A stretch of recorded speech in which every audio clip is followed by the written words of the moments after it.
Kick a keeper. Kick a keeper. Go kick a keeper. Kick a keeper. Go kick a keeper. We don't talk about no. My old lady always would say, if shit had bones, it would stand up and walk. I'm not really worried about it. Okay, my response would be this. You don't choose Leeds United. Leeds United chooses you. What's going on, football fans? It's your boy Lolo. I'm here in the basement on another Friday night to talk football with you all. It has been a very interesting week, to say the least, all across the football world. So let's crack one open and celebrate Friday. There you go. Cheers to y'all if you're having one. There you go. You caught me. I saw you scrambling. Yeah. Scrambling. All Cheers, right. man. Cheers. Back on the buds. It's been 2 weeks since I had one. It has been less time than that since I have. I was in Boston this week. Boston. We packed at a cat pack. Sorry it was to hear very that. nice. I saw nothing of Boston, just downtown, the hotel that I was at. Oh boy. That was it. So, and I'm back. But yeah, interesting stuff. Have a good show. Cheers, John. No, and I'm back by myself. Sorry, I was going to talk to you for a while, but it's okay. Okay. No. I got nowhere else I'll to do my go. little monologue. I got nowhere else to go. Yeah, I got no friends on this show. I do have friends, and they're in the comments section, of course. I'm assuming that Anders was in there first. I'm just not seeing it, but Valentina's there. Very nice to see you, all the way from Romania. See, what have you done with Anders? Oh, maybe Anders didn't click on it. Very good to see you, Scooby D 2. I don't know what that means. John Lufgarside, good to see you as well. Ben Arizona, all the way from Arizona over there, probably still at work, 5 p.m. probably on that side of the world. Leeds United doing all right, my man. You're in third place from what I've seen. But we'll have Mr. Tom out here in a little bit to talk about all that. Yeah, very, very interesting week for us all. And a lot of my American friends over here are having a really rough week because most of my American friends, I don't know if you can tell which way I lean, but I lean hardcore Arsenal.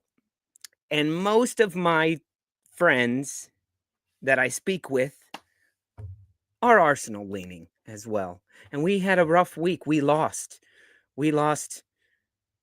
bad.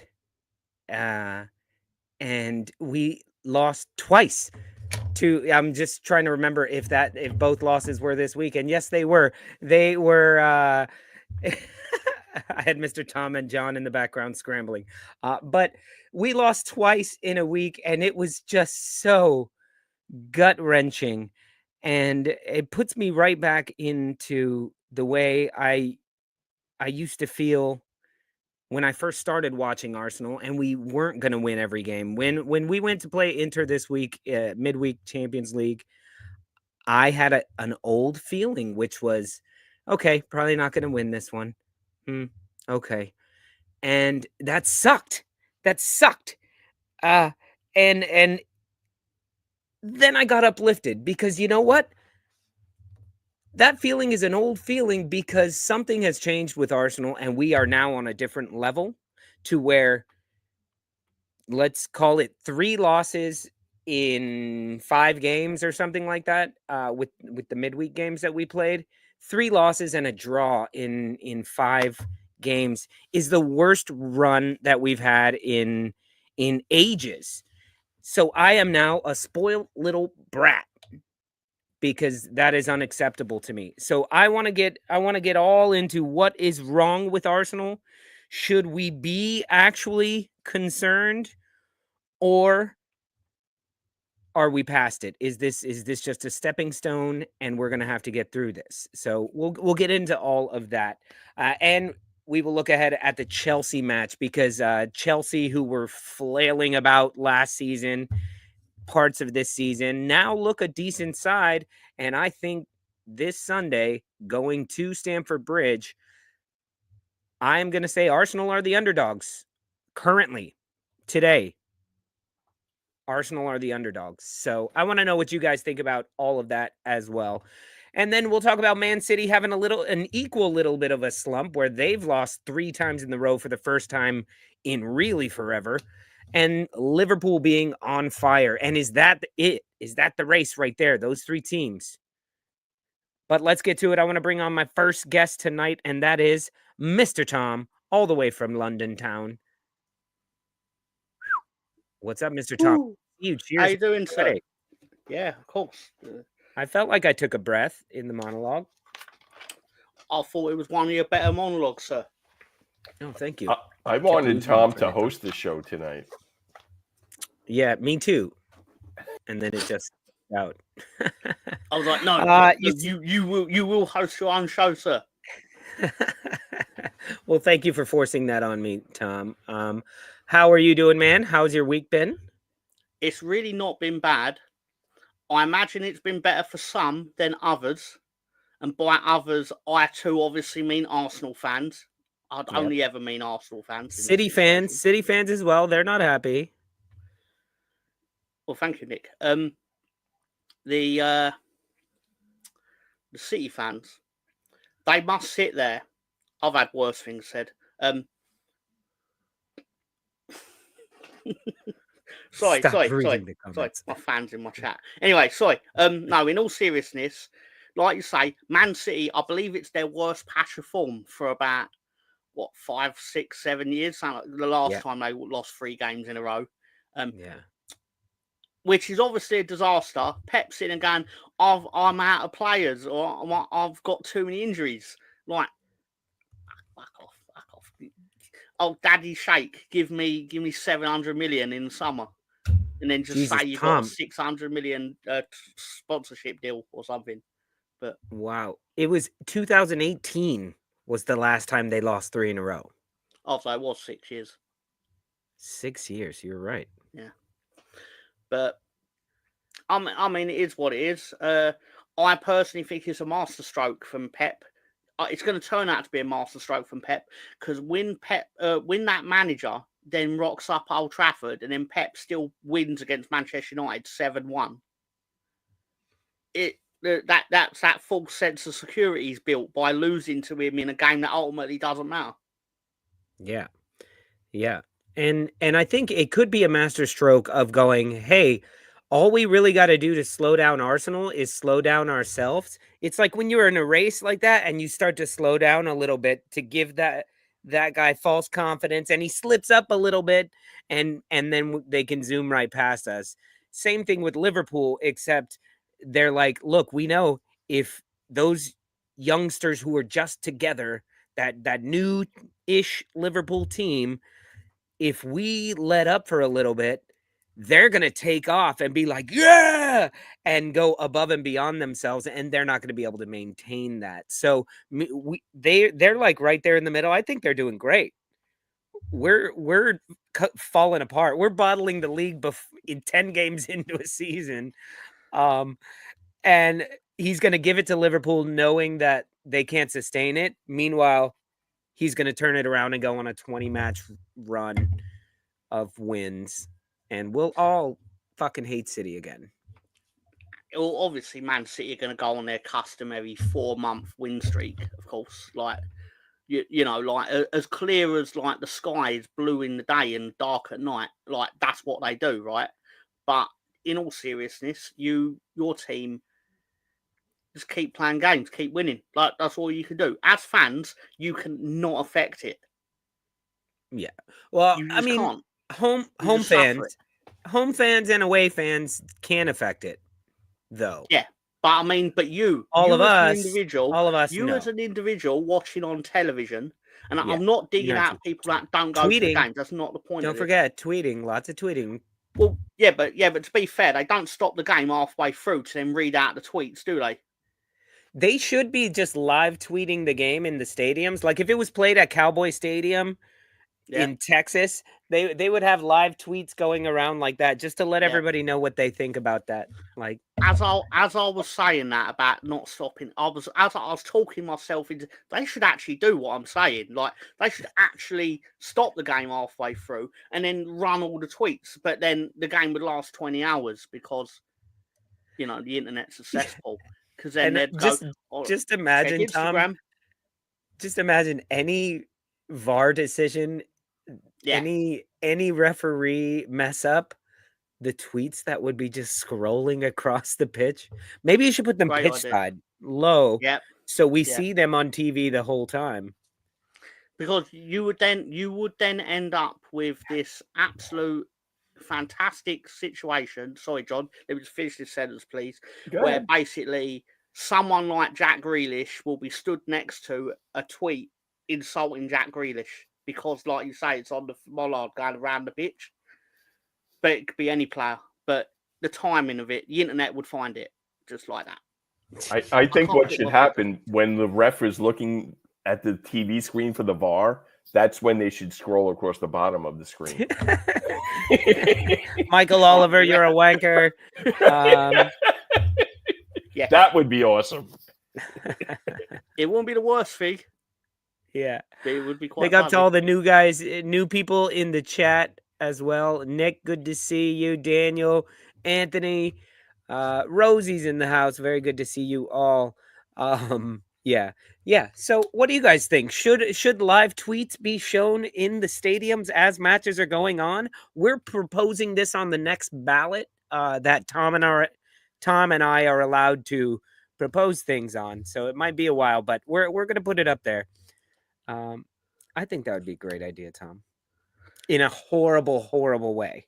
It's going to be Chelsea 1, Arsenal 2, and that's the bottom line. Sorry. Couldn't help myself.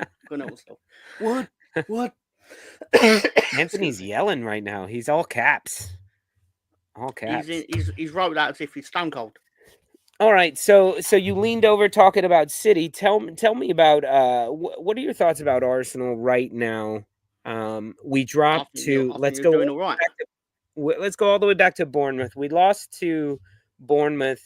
Then we played midweek against Preston, I believe, and Preston North End, and we beat them fairly easily.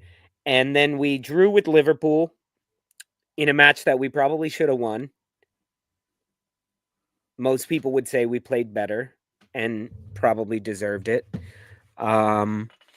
And then we lost to Inter Milan away at the San Siro, Champions League. Dodgy handball that probably wouldn't get called in the Premier League. It wouldn't get called in the Premier League, but the rules are genuinely different, and that's why it wasn't called. It's fine. I'm not going to complain over that one. Yeah. Or the being punched in the head thing, like that never gets called. And you can always say, oh, he got some of the ball. You're like, he got a lot of his fucking head, though. Goalkeepers never get called for that, ever. Yeah. But I mean, punching him in the head, it's just insane. So let me ask you, Tom, with those results right now, what should people be thinking about Arsenal?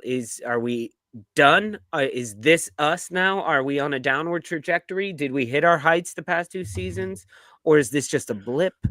I know we're all crybabies. I'm trying not to be.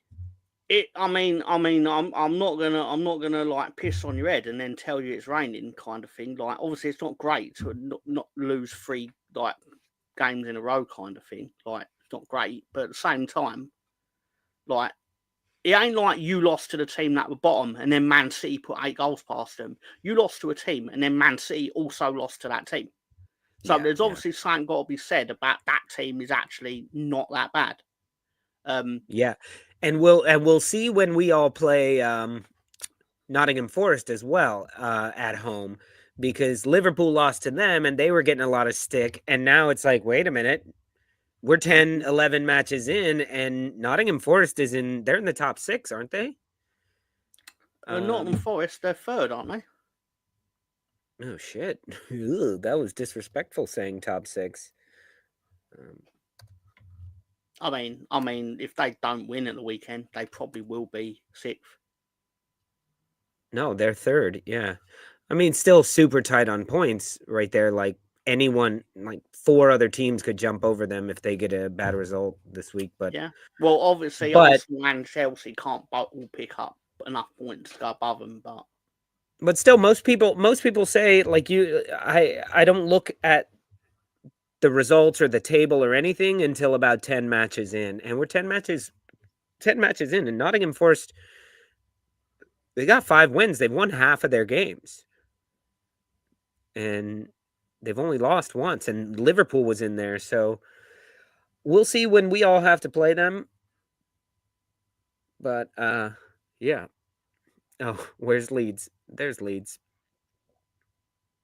They are in solid 3rd place because Watford's already played and they're still behind you. I think we're doing fine. Like I know we come off a loss in midweek, but at the same time, Leicester won the Championship last season by in what it turned out. It was like, I don't say large margin, but they looked like they were going to win it the whole way through. Fact of the matter is, they lost 11 games. That Leicester team that won the Championship lost 11 games in the Championship. Yeah.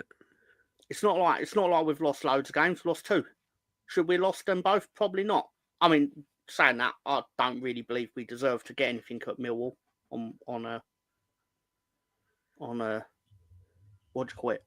It happened on Wednesday, didn't it? Yeah. So I only remember the wins. I'm that sort of fan. But that's it. I don't do excuses.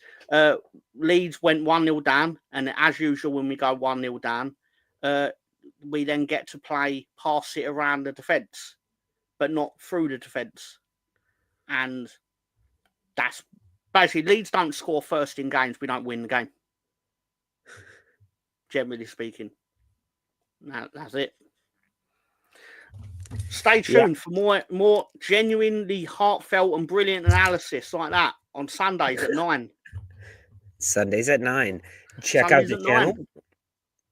Sundays at 9. Boom. After 8:59, but before 11:01 probably. Just until I run out of memes, really. But no, in all seriousness, your team are going to end up fine. My team, hopefully, will end up. John Garside's right. If that match was still playing now, Millwall would still be winning 1-0, and it's 2 days later. Yeah, that's how I felt about the Inter Milan match. I was like, we could do this forever, and we're never gonna score. We're never gonna fucking score. This is insane. It's just one of those days as well where like any open, even like Kai Havertz was pretty much wide open, and here comes this defender out of nowhere and blocks it, and Kai Havertz was just like, where the fuck did that guy come from? Rosie, I hate to admit it, but that lead show is actually decent. Half of the panel thinks korma is curry, but decent stream. Let's not get onto that, because then we'll discover that she considers herself a chef and she doesn't know anything about food. But we don't want to embarrass her on a Friday night, so let's just move on to things that we all actually know about, and that's a bit of football. Yeah, Tom, I was just looking at your John, can you put up that flyer for his show?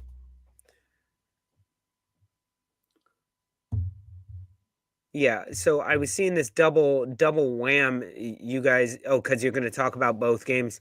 So I was wondering, what do you think? I think every once in a while there should be a double header, like in baseball, where you have to play the same day. You play twice in a day, and you could play. Do they always play the same teams, John? Yeah, they have to play the same teams, I guess. They're not going to bust in a third team, are they? Yeah. So you have to play 2 games in a day. Do they still do those, John, in baseball? Do you know? Occasionally. Especially if like one was rained out like earlier in the season and it's coming near the end of the season, they have to, just make life easy. But what they used to do is you go in, you buy 1 ticket for both games. But now what they do, you go in, you buy 1 ticket, you go to the first game, they clear everybody out. You have to buy a ticket for the second game. What a shit show. Yeah, that's what a, yeah. What? Wait a minute. Wait. Sorry. I don't know if I heard that correctly. they actually kick everyone out and then make them buy another ticket? Yeah, if you wanted to. But I haven't been to a baseball game in America. America. Yeah, that's crazy. It's so bad that I even get away with saying America in that one because Lolo usually hates that. It's like, how dare you not identify the states individually and correctly and all this? And I'm like, Well, because I just now know that when you say America, you know what I mean. I know that you mean the entirety of North and South America, the entire Western Hemisphere. Yeah. I know you're talking about Brazil. I know you're talking about Chile. You don't want to know what I think of Costa Rica, mate. You don't want to know what I think about those Central America. Yeah. All of that. Yeah. Yeah. See, like it's derogatory to say Central America if you don't say North America. Like if you always say America, but then you stipulate Central America, you're like, oh, that's we have to. They're not really America. They're Central America. I don't actually like saying the word Arkansas, so you know. Well, that's wrong. That's not how you. It's not how. Yeah, I know. It's called Arkansas. I know. I was just phonetically. Arkansas. That is not a funny joke to them. It's really not a funny joke to them, but it's funny to me every time I do it to them. So that's Tom thinks the U.S. is the best European city he's ever visited. It probably would be. I've been to Madrid. Their steak is bloody as fuck. Pardon my language. Have you ever been to the U.S., Tom? Nah, unfortunately not. I thought I was in the US once, but it turned out I was just in Scotland. I thought I was in Scotland once, but it turns out I was in Malaga. You were in a bar in the village or something. Yeah. Full of... Anyway, Tom, yes, why can't teams just go ahead and muscle it up and do a double header?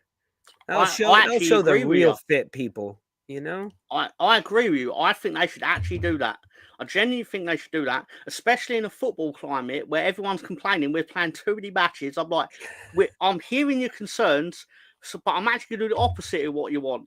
Instead of actually making you play less games, we're actually going to make you play more games more often. And by more often, I mean right after your next one. Twice. Immediately. Yeah, you know what? Because okay, so let's do it for international football then. Because you generally have, like for the England team, you generally have 2 complete teams that could play. So why not play twice in a day? But you can switch your team completely if you want. Like it's a new game. It's the best idea, though, because I wouldn't watch either. So it doesn't affect me in any way. So it'd be great. Well, let's get our American friend here to join us, who comes from the very north of North America, a little place called Canada. Let's bring on Mr. Stan the Man. That's my favorite. That's my favorite state in America is Canada. But I'm from Peckham originally. I'm not Canadian. I'm an interloper. Good afternoon, gentlemen. I said coming from. Yeah. Fair enough. Yeah. You could tell by your accent you are 100% Canadian. It's so Canadian. It's untrue. Stan, just as like a mic check kind of thing, can you just say sorry in the Canadian accent? I don't know how they say sorry. I know how they say sorry. Sorry, eh? Sorry, eh? No, they go sorry. They say sorry. I've never noticed that. Yeah, they go. I don't get many people. I just don't get many people apologising to me over here, so I wouldn't know. God knows the missus never does it. You guys watch the Arsenal? Stan the Man, we are asking the question everybody wants to know the answer to right now. Oh yeah. Do you think that in international football they should play double headers? Meaning 2 games in one day. You give them like 2-hour break, come back out, play again. Yeah, why not? They have 2 teams, right? They basically, then we wouldn't be going, Cole Palmer doesn't even get a sniff.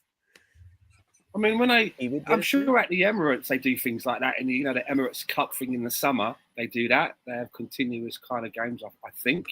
Yeah, I'm all for it. I mean, it's not like it's not like they're being paid pennies to work. So Yeah, they sit on. Let's be but real. I'll be most honest of with the you. I teams sit on the will be bench. honest with you. I don't really give two stuffs to be honest about international football. So they can do whatever they want. They can come out on space hoppers and pogo sticks for all I care. I'm not really that in tune with it. Tom and I had just decided that it was more likely to happen for international football as opposed to club football because they're already playing so many games. But in my serious opinion on that, I think it's a fantastic idea until the first Leeds player gets injured in the second game. And then mysteriously, I won't like it. But see, what if somebody gets hurt in the first game and a new player goes into his position and is incredible that never would have got that opportunity and it takes over for that? I wouldn't like it either way, but you kind of expect these injuries happen. But if an injury happened in the second game, that usually would not occur before you change the rules of football. Then I'd be like, why are we how much of a break do you get in between the matches, and how long does the crowd have to stay there and wait for? That's the thing. Are we doing American rules? American rules, we would kick them out. We just learned they kick them out. They sweep the stadium and then they let them back in. Then again, no, American football matches, I mean, they're on for like 3 days at a time, aren't they? So I suppose people are used to being locked into the stadium. Yeah. You would just do like a 1 hour. You would bring in like Taylor Swift or somebody for an hour and put and goal at half time, like little kids taking penalty shots at her. Yeah. Speaking of putting in goal, we wanted to share a little bit of history, Stan. I don't know if you know, but over here where I live, we had an election and we re-elected Donald Trump. And we're not going to get into politics more than this. When did that all happen? Did you know that he actually played 6 games as a keeper for Wolverhampton Wanderers? Yeah, for the youth club. While billionaire tycoon Donald Trump once played 6 games in goal for Wolves' youth team while his American Air Force father was based in the Midlands. One of the racehorses at Trump's New York stables is a 3-year-old filly called Molyneux Maid. Crying wolf with his head chopped open. Damn. Hey, that's crazy, right? Hey, Lolo, it was a great save. It was a fabulous save. It was a great save. I mean, no, I didn't know that, but I did know that he won. I stopped a lot of balls. I stopped the best balls. I stopped all the balls. Any ball that came toward me, I stopped it. You saw. Great penalty. Yeah. But I didn't know that he did appear in a WrestleMania. I did know that. He's appeared on about 5. He's been on about 5 of them. Oh, was it? I didn't know that. I thought it was 2. Yeah. Off the top of my head, it's 4, 5, 7, 20, and 23. Okay. Just off the top of my head. Wait, what are those the numbers? First 2, they were doing it they were holding it in his casino for the first. That's 2 right. he was on. Yeah. And then in 7, he was in the crowd. 20, he was in the crowd, and 23 he was wrestling. Well, he wasn't wrestling. They should do the next one on the front lawn of the White House. A great backdrop. He's probably tried already. It's gonna happen, guys. It's gonna be the best. It's gonna be the best. Speaking of the best, Stan, thank you for joining us. Arsenal are not playing their best. Arsenal are not playing their best right now. Let's talk a little Arsenal, Stan. You can help me with this. I'm just laughing at BX's comments about Trump being in goal yet having very small hands, which is a very... The gloves, they just kept falling off. It wasn't my fault. Arsenal. What is going on with Arsenal? I think what is going on? For me, the answer is quite easy. Over the last 3 seasons, the squad size is getting smaller. Every season we've seen the size of the squad keeps getting smaller and smaller. You know, like 3 players will go out in one position and 1 will come in. There's been a lot of that happening. Yeah. So that's Yeah. one of the reasons. That's one of the reasons why I think that we're. It looks like that we've regressed because we just don't have enough to withstand serious injuries and. So you're saying it's a depth stuff like problem that. again? Yeah. Do I hear seagulls in the background of somebody? Yeah, that might Do you be have a me. seagull? Really? I'm sitting outside on the balcony. What it is, I'll tell you what it is. Somebody It's playing that a horror time- film in the It's that background. time of day where we have crows around here, and at a certain time they all group off and they all fly somewhere else for the night, and they come back in the morning. So that's what's going on, I think. They convene back in their murder. Murder of crows. Yeah. Yeah. That is Yeah, correct. Home in 2. They go into a Ding, murder ding, ding. after they murder, probably. I So, don't know. but Stan, it just can't. Yeah. It can't just be a depth thing. That's such a because essentially what you're saying that's bringing it all down to depth. We don't have depth, and I think what I think Mikel that is the Arteta. problem. We're very imbalanced. We're very imbalanced it- as a team, I think. And we we've have more left been- backs than we need, Yeah, but we yeah, don't have yeah. anyone. But they're all center backs though, so That's another you problem. can play right back too, right? Hey, Urian, another welcome to the team. You could play every position, right? Yeah, because that's Yeah. what we're gonna have you do. Sometimes I feel that we have a few players that seem to be jack of all trades but master of none. And when that player that Yes. is, available to play in three positions is injured, sometimes feels like we've got two players missing because, when you've got someone like Tomiyasu and Timber injured at the same time, both of those players can really play anywhere across the back four. It feels Yeah. like we're missing three players instead of two. Yeah. Well, and this is the Leandro Trossard issue for me. I think you're exactly right with the jack of all trades, master of none, where I've always said about him, I love him coming off the bench for this reason. When he's on the bench, he's watching and studying the game and figuring it out, watching it, looking at the iPad, watching the match. So when he goes in, he knows which one of his little tricks, which one of his personas is most likely to find the back of the net. When he starts a game, he's out there going, okay, well, what are we gonna do? Who should I be a striker? Should I be a midfielder? Should I be a little defensive? Am I the playmaker? And it never kicks off, essentially. You know what I mean? So Yeah. I think he needs to come back to the bench and come off the bench. Please play every game, but just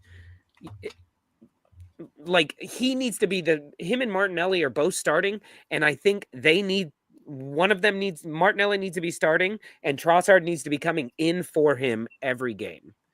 And Nwaneri should be starting where Trossard is.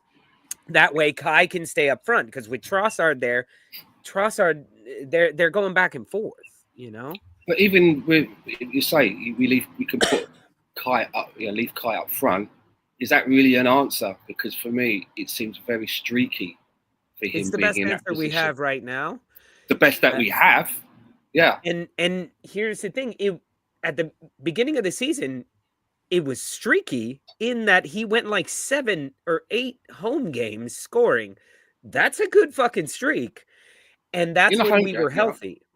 And Well, that's when we were healthy, and he was allowed to just to play up front. Where is that player for Arsenal that will maybe score a brace in the game, and in the next game will follow up with another goal? We don't have players that do that. They'll score a game, and then that's nothing for a couple of games, and then they might get another one. There's no consistency. There's nothing that's prolific. And as you say, when you said, well, who else have we got? That goes back to my very first comment about the size of the squad. We have to play players that are out of form. We have players that are out of form. We still have to pick them. Yeah. There's no consequence because there's no one else to go in there. And I think that when you have a player that's out of form and they're constantly being played, there's no consequence. You can. I used to remember with Hector Bellerin, we didn't have anybody else that could play in that position. It seemed like for an age, and you would see him having really stinkers of a game. And he must have got to this stage where he would probably be in the middle of a game, and he'd be saying to himself, "Right, I know that I'm having a really bad one, but you know what? He'd con himself. You know what? I'm going to do really better in the next one. Why? Because he knows he's going to be playing in the next game. Yeah. Yeah. So there's no consequence. Absolutely. Do you know what I mean? You start to con yourself. You find yourself in the middle of having a bad game.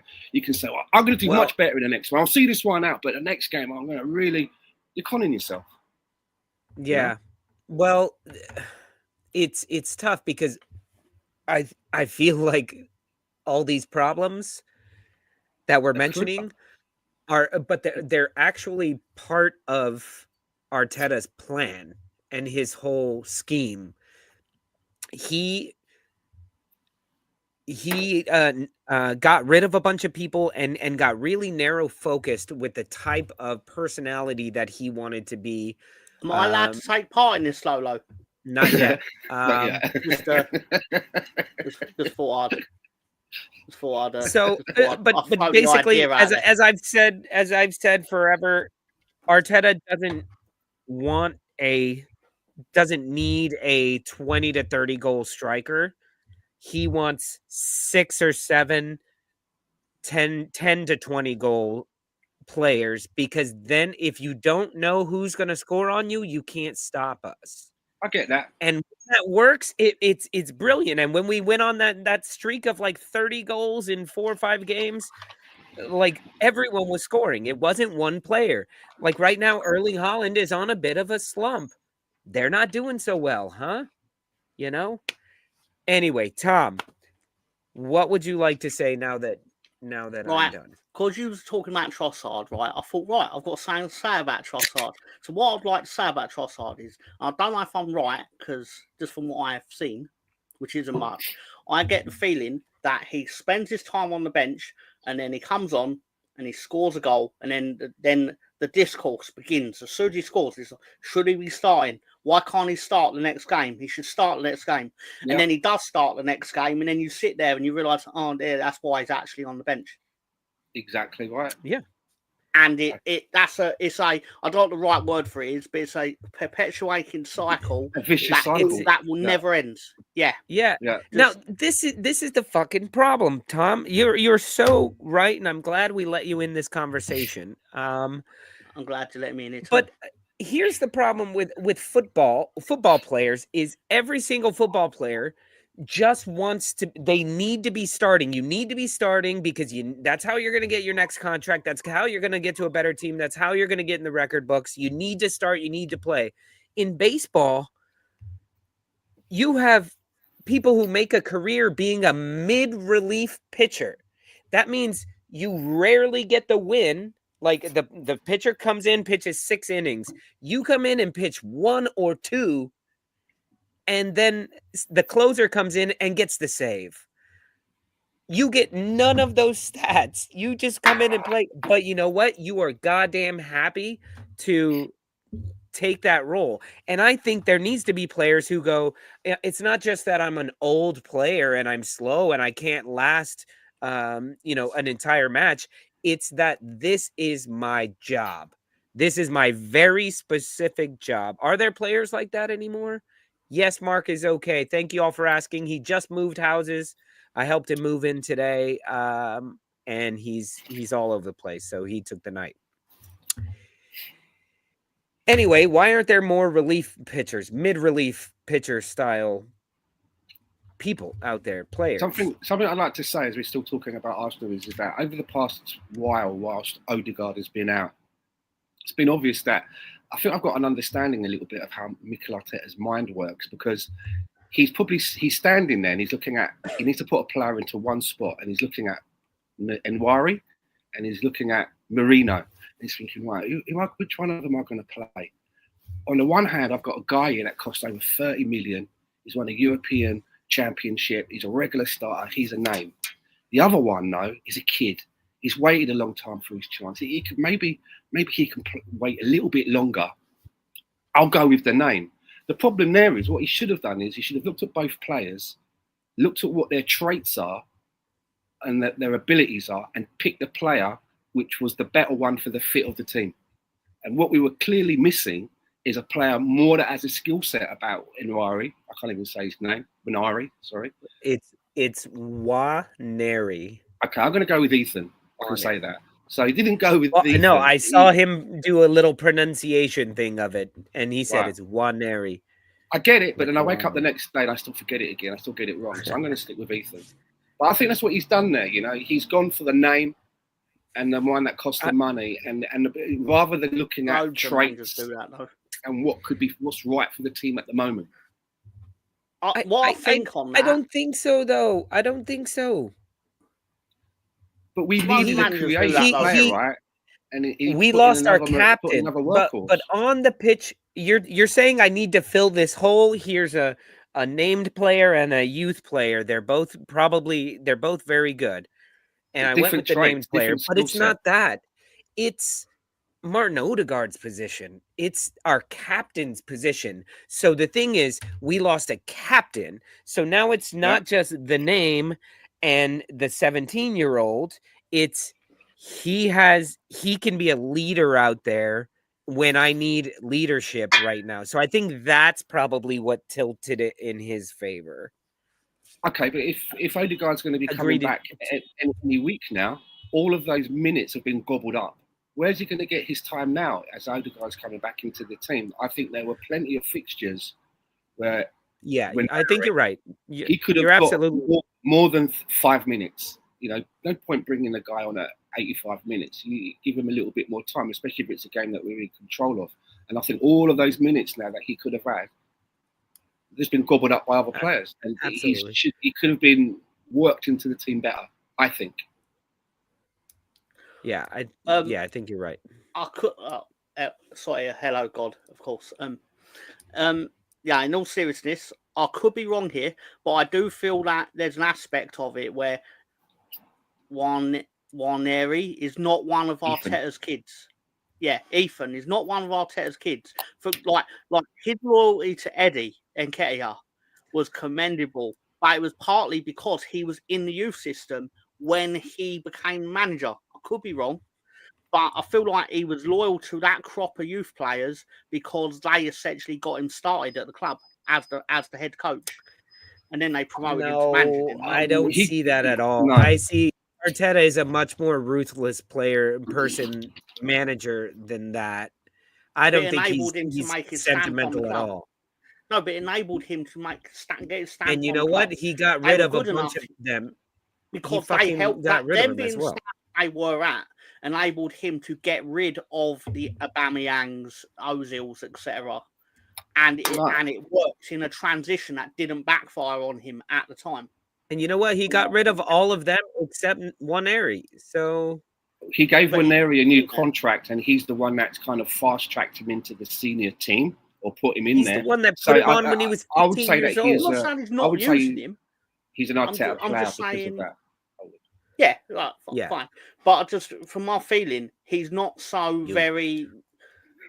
there was a time where he was playing Eddie and Nketiah or whatever youth player, like Smith Rowe, etc., regardless of like what £1 million you had up front. Whereas now the opposite is happening because the pressure is different. I just believe that Arteta has a serious plan with Nwaneri, and he sees him being a very, very important player in the tail end of the season, in the second half of the season. And right now it's just about getting him minutes whenever he can and not breaking him and not destroying him and finding ways to grow him as a player so that when our older guys, our 25-year-olds, old bastards, are getting tired or somebody gets injured again, he can be that leadership role. And he's not ready yet. We all might think that he is because we see him play for 15 minutes. Remember, he sees him all the time. So I'm just saying, I'm going to trust what he's doing. Look what he did with Saliba. We all hated that shit. But then a Rolls Royce pulled up one day. Yeah, that's a good shout. A lot of people were upset about Saliba going out on multiple loans. Seemed to be worth it. Oh yeah, it was that was ammunition. But I sometimes think that maybe Arteta wasn't really much in the fan club of Saliba back then, And I think maybe the performances that he had while he was out on loan, it kind of forced his hand. It was like, hold on a minute, we got a gem here. Well, You that's know? fantastic. That's what you want. You Yeah. want to send the guy out and have them. Oh shit! There you go. Something unlocked. Yeah, bring him back. Yeah. Let's take him. Good. I'm brilliant. uh, but yeah, a lot of that, like you can say. I mean, a lot of that is circumstantial luck as well. Like Saliba could easily have not worked out. Most of them don't. We haven't been hearing that Marquinhos is lighting shit up, you know, No. like No. we haven't, or other loans that we have out there. So yeah, it is all luck. And then you know what? When he went through that whole injury crisis where Emil Smith Rowe and Saka and Reece Nelson and everybody, all the young kids pulled us through, and Saka exploded into who he is. People are like, "Oh, Arteta's brilliant for playing the kids," and we all know, like, he didn't have a choice. Like, he was out of fucking options. Like, he had to play somebody. Like, we were so. Sometimes it's just about the environment you're in. As Daniel Coy says, he says, look at how Arteta just wasted Smith Rowe as well. And now he's looking decent again over at Fulham. You could say the same thing about Willian. He had the one good game for his first game. He had that good game, which was his last game, which was like a bookend to his time at Arsenal. And then he's gone to Fulham, and he's thriving in that environment. The environment's obviously better for him there. Yeah, I mean, look at Kai Havertz, for example, who I feel is a million times better than he was at Chelsea, which may not be that great, but that just shows you how bad he was at Chelsea. So, yeah, I think your environment matters a shit ton. And listen, he didn't. Who do you want him to start over on a daily basis? Who do you want Emil Smith Rowe to start over on a daily basis? Honestly, he doesn't. And also, one of the comments I really grinds my gears is when a player's going for a bad patch and people say he's lacking in confidence. You know, like when Kai Havertz first came to us and it wasn't working. Yeah. He just needs to get his confidence. And I think to myself, well, why? He's getting picked to play for his country. He's come to a really good team. He's being paid the highest wages in the club. He's getting started right away. You know, the manager, you know, obviously, you know, made a big play to get him. That should give you a confidence boost, right? So I never understood that lacking in confidence. It's a very weak excuse for me. Unless they've got unless they've got something going on in their private life. I'm going to cut in them mentally. I get that. I'm cutting in on both of yous. I'm going to send the link out so we can stop this Arsenal talk. Oh gosh! Whoever wants to join in. We're almost at halftime. And Deborah, it's been 60 minutes of freaking Arsenal. Yeah. I told you I'm going to have to do this show by myself. I'll tell you, this is what I'm going to talk about. I'm calling Stan for backup. Deborah, congratulations on your granddaughter. Not congratulations on Wolves. It sucks. She says here, I had a granddaughter back in March. Wolves haven't won a game in her lifetime. Oh, I'm so sorry. Listen, I was talking to Mark today about Wolves, though. He is adamant that you guys do not get rid of Gary O'Neill. He likes the way the players fight for him and play for him.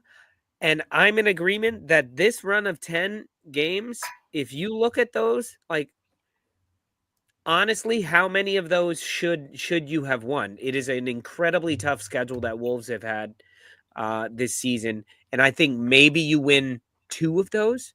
So what? You haven't won 2 of them. You're fine. I think you're fine. All right. Tom, what do you think about Wolves? Sorry. I think they are overdue their first win. I think they had a hard run of games at the start. Is what it is. Are they going to win this weekend? I don't even know who they're playing. So I can't even remember who they're playing. I mean, I know who some of you are playing. So I had to do betting picks for it. But yeah, so Wolves are probably going to get their first win tomorrow. Wolves play Southampton this week. Or maybe Southampton will. Yeah. Well, Southampton beat Everton last week. Oh, that's right, yeah. They might get their second win the way it's going. But still. They play what it is, isn't their it? first game tomorrow. I mean, I do feel for Gary O'Neill. I mean, they've made £200 million in profit of a lot of the players that they've got rid of, and they've not really, furnished him with any replacements. And what's he supposed to do? What is he supposed to do?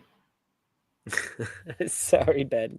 But I like him. I like him in his interviews as well. There's something about him. I think he's got. I like the cut of his jib, if that makes any sense. Yep. Yeah, I think Wolves are playing some really good football and then fucking slipping up and playing shitty football. But there's a lot in there where, I think Wolves will be fine, is what I'm thinking. So yeah, but I mean, I think they'll be fine. But the problem with that is they're not fine because they're not getting any points on the board. They're not winning. There's, So I can sit here and say I think Arsenal will be fine, as in getting in the top 4, because it doesn't actually really matter if they don't, because you'll still be in the Premier League next year and you get another crack at what you actually want. Whereas if it turns out if Wolves are not fine, they're then back in the dross that is the Championship. And I might consider myself a minor expert on the dross of the Championship. Okay. I've spent too much time there. So let me just tell you the 10 matches that Wolves have played. Okay? They played Arsenal. They played Chelsea. They played Newcastle. They played Villa. They played Liverpool. They played City. They played Nottingham Forest, who is number 3 right now. They played Brentford, Brighton, and Palace. That's so many good teams. That's insane. Arsenal, Chelsea, Nottingham Forest, Newcastle, City, Villa, Liverpool. They played everybody except Tottenham. That matters. But then they played, Brentford and Palace and all that, and they've got 3 points at least. So I'm just saying their first 10 is insane. They should pick up a lot of points in the next 10 weeks or that 10. Bottom of the table is absolute dross. One win will put Wolves right back in the mix. Exactly. It's not like. Don't get me wrong. When you're at the bottom of the Premier League, as I can attest to this, as supporting a team that have been bottom of the Premier League, it's not like when you're in the title race and basically you have to win games because the teams around you are going to win games. At the bottom, it's not the same. It's because you're at the bottom for a reason. Therefore, if you win, you're probably moving places because the other teams won't. But well, Tom, I hate to tell you, be brave enough to attack everyone, not just Mr. Tom. Fucking coward. Anyway, sorry, what? Listen, I've been dug out as well, Mr. Tom. Earlier on, she said I had a crew car. That's outrageous. That's outrageous. Outrageous. I can't believe you'd say that about the great Stan the Man. I can't wait till I see my hairdresser next time and tell him that. I'll be like, love the crew cut, mate. It's better than saying you're bald. I used to be bald. Wait, that's the reason I actually grew my hair, because I remember I was having a shaved head. People used to think that I was naturally bald and couldn't grow my hair. So I was like, really? Okay. I'd prefer if I was, because it'd save me a lot of time. But there you go. Naturally bald. Yeah. Well, we were driving to Mark's new place today. I was driving over some stuff he was moving, and he's like, "Oh, I'm really trying to find some places over here that I can, play pool, something, see what's around here." And then I saw a sign and I was like, "That place looks like your jam." And he looks at it and he goes, "Baldy's Restaurant Supply." And I was like, "Yeah, they probably got pots and shit." Baldy's Restaurant Supply. So there you go. Anyway. So, how far away from you does he live now? If I drove there at this time of night right now, if I drove there, it'd be like 8 minutes. That's not too bad. But like in normal traffic, probably 15, 20 minutes. Mate, the way you were going about, I'm thinking you're going to sit there going, you'd probably need to start at midnight to get there by 6 a.m. Take a pack No, lunch with you I was and a just thinking. compass. I was like, oh, if it was Then you're like completely 8 empty minutes. streets, I'm I like, could probably "What's get take there. that long to say 8 minutes? You could walk it then I in could probably 20. get there if Just say 5 minutes. I'm not going to test it. I'm not going to come to Brooklyn to actually prove you're right or wrong. I don't care. Just give me an answer, sir. Tom. Thank you for the I answer. believe in the truth, and I believe at getting to the truth and taking as Yes, much sir. time as it takes. Fair enough. Fair enough. I am That's Lolo, and mainly I approve because this you have message. your finger over the button to like knock me out the show, I suspect. So anyway. Oh yeah, I guess I can. Well, we've got one of our Stoop members, Stoop crew, in the background right now. Why don't we go ahead and bring him on? It's West Ham fan Lawrence. Oh, you? Hey, Hi, guys. Lawrence. Hey, thank you for letting me join the chat. I'm in the background, always listen to you. Definitely, I give you guys some stick, but I think you guys got a very good stuff. Stan, Tom, Lolo, really like Well, and good. respect it. But Good. like Give John us stick said, in person now. but John, like he said, you need to bring some real class to this show, Lawrence. if you know what I mean. Lawrence, I'm actually glad you're here because I was actually going to ask the lads before you joined about West Ham, what they thought. It's because we got a fan on now because I listened to Talk Sport on the way home and then the way Sure. to work on the bus, and there's been a lot of people phoning in from West Ham, really unhappy with the manager Lopetegui. Lopetegui, yeah, they're really unhappy. I Yeah, didn't hear one cool. caller. I don't think that was happy. So what's going on? Well, no Well, one. Lawrence, before you start, Yep. I didn't say I want more class in here. First off, I just Oh, said let's cut off Jesus. the Arsenal talk. Well, you brought more class, Ranger fan. You brought more class, baby. But anyway, Stan, that's a very good question. Oh, geez, Austin is rubbing his breast, so that's not good. But anyway, I was mimicking what you were doing, sir. yeah, I know. I was just. Oh my God, are we all just? Yeah. I don't wanna miss out. I thought we're getting a tea show out here. But anyway, sorry. ASMR. So sorry. So We're gonna sorry. have to ask for money for this. But anyway, Stan, good question. Oh, nice.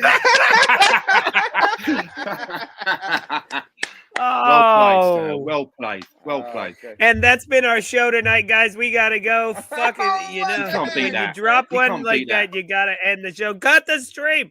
No, I'm just kidding, Lawrence. No, very good question about Lopetegui, and I think what's come into this situation is this: that he came in. We got a lot of brand new players come in, very end at the deadline, and I'm not the one that is going to just say down with Lopetegui, down with the manager. One thing about West Ham fans, they're very critical, and right away they want to point at the manager all the time. Don't give them a chance to develop and all that. Granted, his tactics. This is like from the Premier League, 10 games in. I don't know what his tactics are. Sometimes with Moyes back then, I could kind of figure out what he wants to do. You don't know that. But I'm the guys, you need to point the finger at some of the players too. You need to point at them. So, yes, the tactics are but some of the players are not performing. So, I'm not ready to cut him off yet. We're struggling for sure. And I think we need to start bouncing back. But I'm all in the West Ham chats and all this stuff and things like that. But our fans, I love West Ham, but we always point the finger at the manager a lot of times, and we need to start putting it sometimes on the onus on the players. And I think some of that stuff needs to go through. So, Lawrence, let me ask you let's name names. Name names. oh, I Drop can those tell. bombs. Who Tim, are name these and players? shame. Somerville's been a bit of a prick, hasn't he? No one. And Tom's a little jealous because we took him from his team, but that's fine. I understand that. Somerville hasn't had an opportunity. He didn't start many games starting out in the first 5. He's is a that little part of the problem? He was Uh, freaking it- EFL player this season. 100%, Lolo. Kicking a You're sniff right. at West fucking Ham. You're right, which is a top team. When he went there, it's like he's like going. He went to the high of the top. He was the man. but I think really was the Paqueta. He's got head games because he's got that FIFA allegations about yellow cards and all that stuff. So he's not been playing well. He's also a twat. You know what? I ain't gonna be lying. He's a fucking twat. So it's Sorry, just which like one? it's the execute. You know what? I can tell you, if you watch West Ham, which I watch every single match, our biggest challenge right now is finishing in the final third. We don't look clinical. We don't pass the ball properly. When you watch a team and they pass the ball well, it's like, man, this is refreshing. You watch West Ham, and I love them. I love them to death, but they cannot finish. Perfect example was last week when we got down 3-0 against Forest, which Forest is top 3. Are they going to stay there? No, but they're still a quality squad. We could not finish anything. So that's my frustration. And then execution-wise, it's like the midfield is our biggest problem. Rice went to Arsenal. Great. We talk Arsenal and all that. They're not going to get a trophy or anything anytime soon. But anyway, sorry. But he was the guy that could take it up the pitch and attack. We have no midfielders that can do that. We have an Alvarez and Rodriguez that are they're defenders, but they can't get it up the pitch. That is one of our Achilles heels right there. One of the things that one of the callers was really upset about, I don't know which game it was, but he said that he had Jared Bowen playing as the striker, and then another winger, Somerville, playing just behind him. Meanwhile, on the bench, you've got strikers on the bench. Staying perfect. No, thank you for saying that, because one thing about Lopetegui is he's putting players out of position. We brought a guy named Soler in there that was okay, but he's not in the proper position. And you know what? I ain't going to lie. I was like, hey, let's try Bowen up front. He cannot be a striker. West Ham has been historically terrible at having strikers. If it was the Moyes era, now with the Lopetegui, we don't do it very well there. But he had that. And then they put and Bowen is his strongest spot is on the right. His right winger, that's where his strong suit is. But guess what else is? Our other guy, Kudus, is another one. That's his spot. So that's the challenge that we have. When we play all these different players in the wrong positions, what do you expect?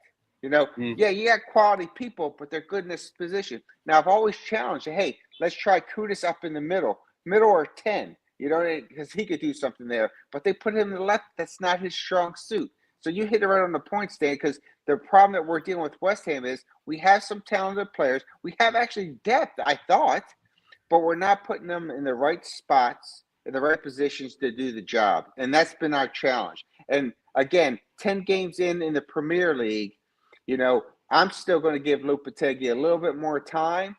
But it's as a fan of all your teams, think about this.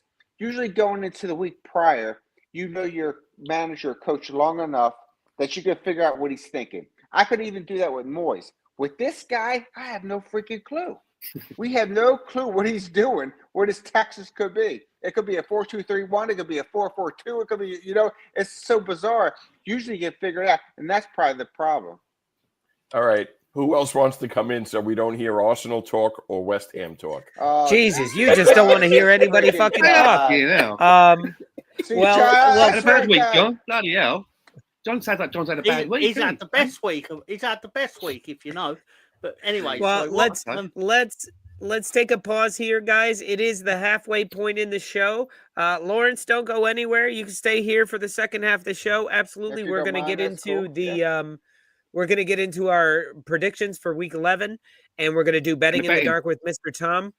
And guys, we put the link in the chat there. If any of you all want to get in on this predictions for the second half of the show, predictions for week 11. Woo!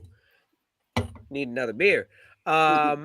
We will be right back, though. We are going to take a quick bio break and play a little video for you. So don't go anywhere. We're going to play a special tribute to our buddy Bandy, one of the longtime Stoop crew members. I was going to say RIP, but I feel like an MOT is better for him. So anyway, we'll be right back in about 4 minutes. Don't go anywhere. And I'm going to bring in a special guest. He's pissed off at Leeds United, but the motherfucker is rocking his kit and his on the Stoop hat. Bandy Fornowski. Bandy, go easy. All right, man. I hope you guys are all right. No, go for it. We're here on a Friday night. We're here with the Stoop crew. This makes me happy. This reinvigorates me. Well, I'm here drinking rum because Listen, the amount of arguments I've had with Leeds fans this week, and it's all been about this Jesse Marsh. You know, that man, I mean, my God, I ask my wife, she's got more sense than this man. The things that he has come out with, he is tying the players' hands behind their backs, right? So I have notes because I lose my train of thought so easily. Another thing, that was it. Lost your train of thought already. Sorry? Go on, Bandy. Yeah, very Bandy. easily. So this is a man that likes to talk. Anybody that will listen to him, Sky Sports, Talk Sports, BT Sports, anybody that will listen to him, and we've heard him say on many occasions that he wants more aggression from the players. It's like any teams at the halfway line before we even engage in closing them down. Rasta, listen, Ben, right? You remember when we lost Bielsa and Marsh came in, and the Stoop had a show and invited a few of us on to talk about our feelings. What did I say?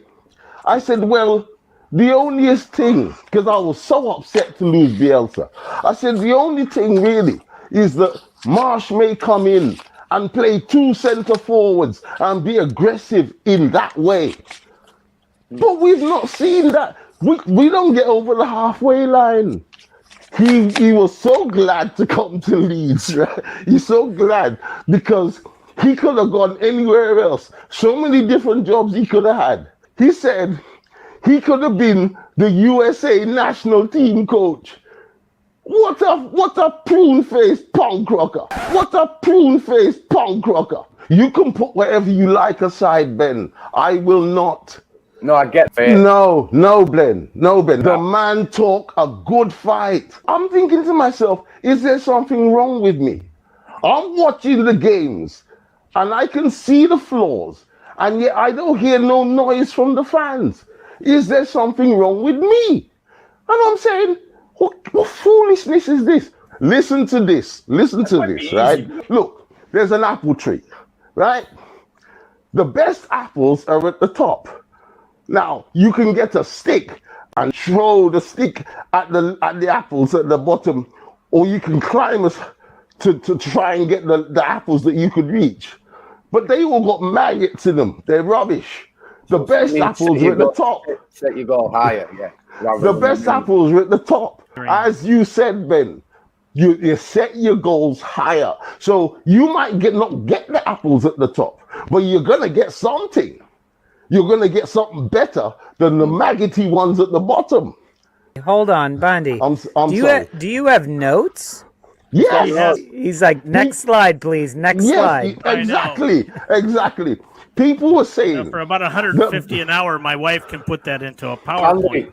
Bandy. Exactly. My wife can do that too. That's what she does. Now, because we wouldn't pay the money. Because we didn't pay the money. Ben. Yes, Ben.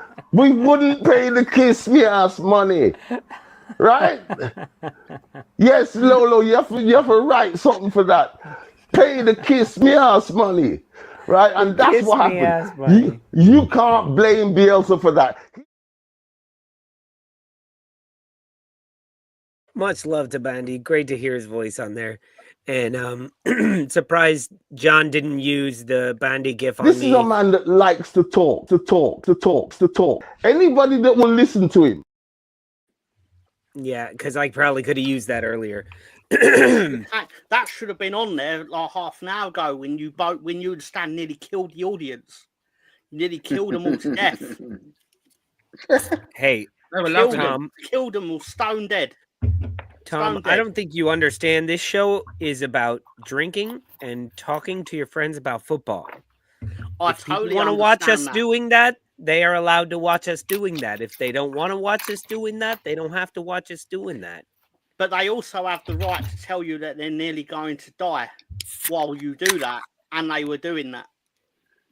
Well, good. Tough love. At least they're communicating. It's called tough love. At least they're communicating. Good. Well, It's for their own good. this is the time now, Mr. Tom, it's since nothing you for want to your talk. own good.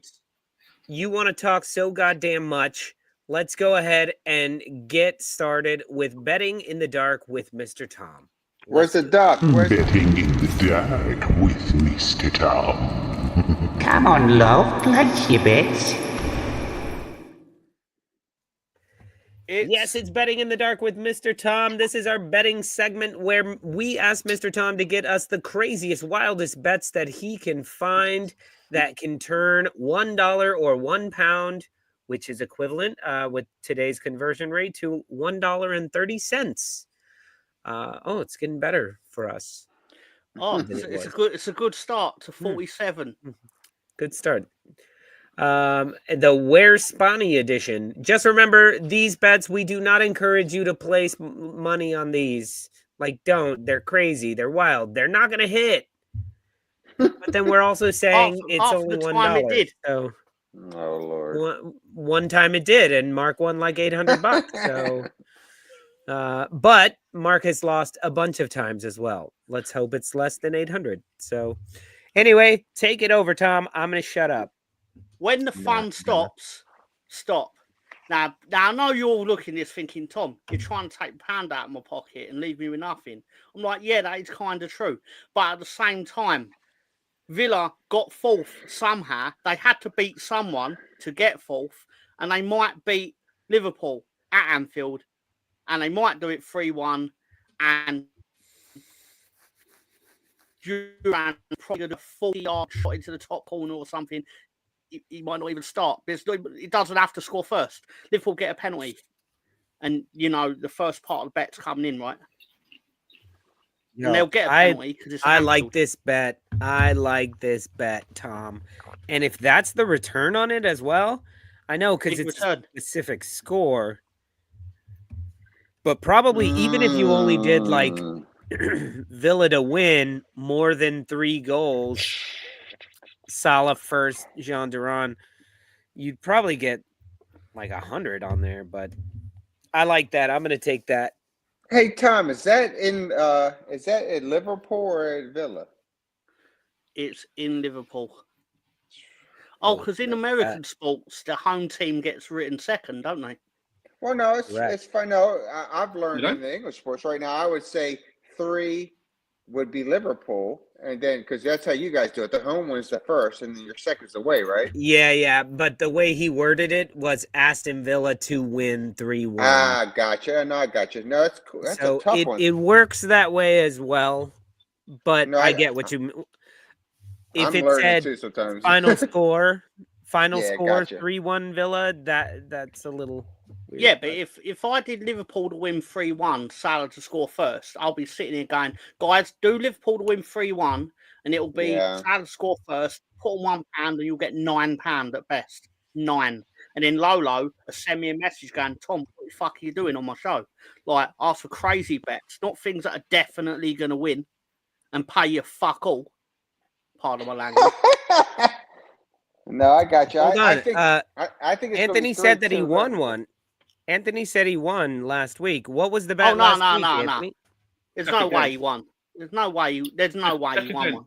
Check again. Two comments down. Oh, didn't win. He corrected himself. Didn't win. Okay, there you go. I didn't even leave my chair in excitement because I knew the future. I knew there was a typo. And but in all seriousness, the way I take betting in the dark is I take Tom's crazy idea because it always has some sense of reality, not football reality, because football reality has a mind of its own. But if it actually makes sense, like, oh, Villa to win 3-1, this is all a possibility. And Salah to score first, okay, sure, yeah, they get off to a hot start and then they sit back. And Villa have this miraculous turn, and if Jean Duran comes off the bench, he will score. You're like, okay, but then I just tweak it doable. So it's not as crazy. They're all doable until 3 p.m. in the UK, and they kick off, and then it's like reality. Then goes, nope. Now we're actually going to slap you in the face for your poor decisions.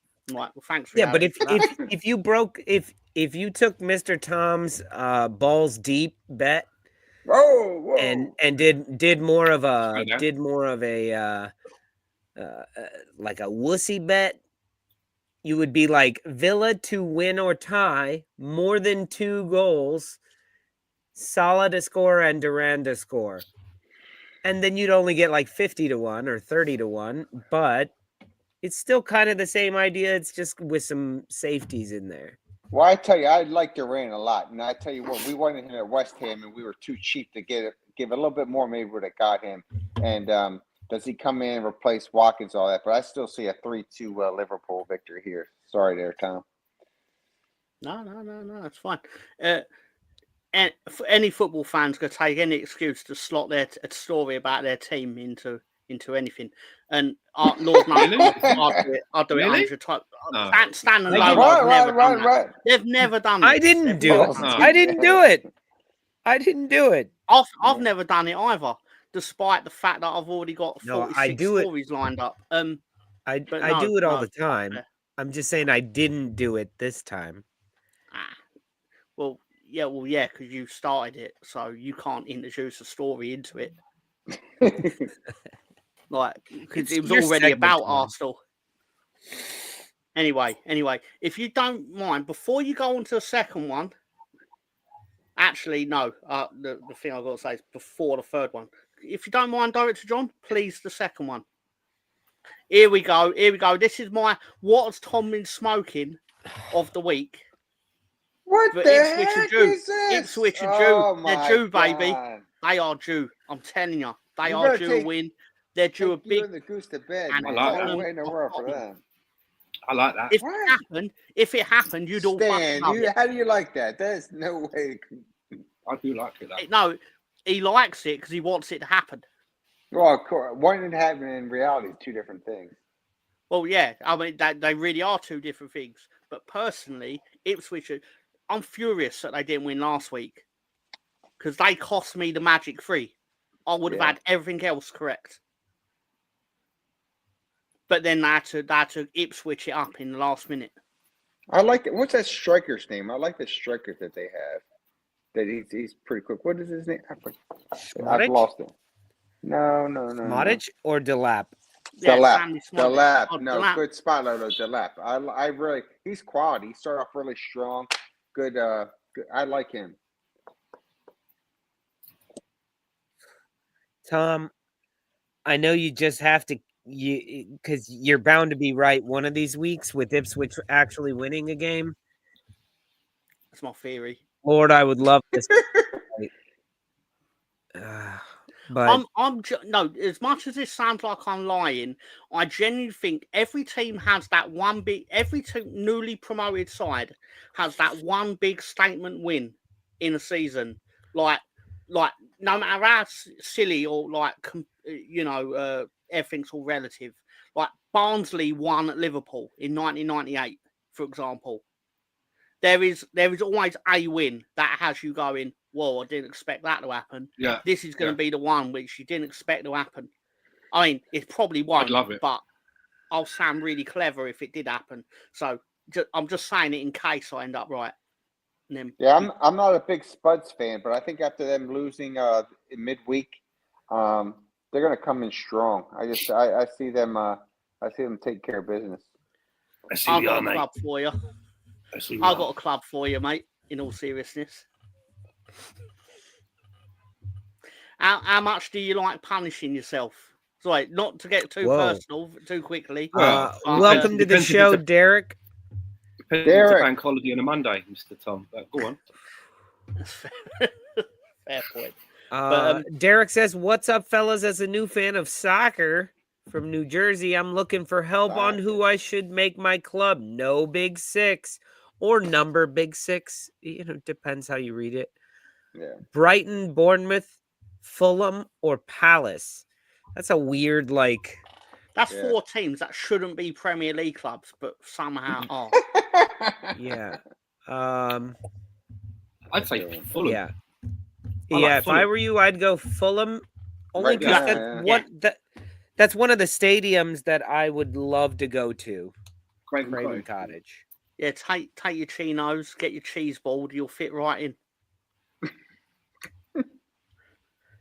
Because it's not the Newcastle, roughest of fuck stadiums no. to go to. I mean, you said no big six, and then you picked the richest club in the world. No, but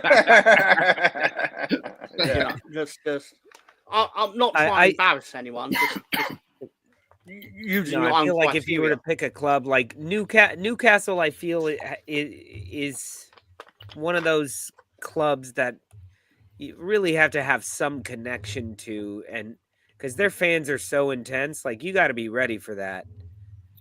I like Fulham though. It's a London club. Yeah, the manager plays some good football. You know what I mean? The kit's they're in not a too good bad. spot right The ground is quite nice. If you ever go to England and you go to a match, I'm sure you'd enjoy it.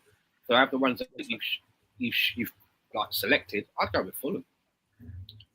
Yeah, Personally. out of those, I definitely maybe a season or two ago I would have said Palace, right? But they're looking bad at the moment at Palace.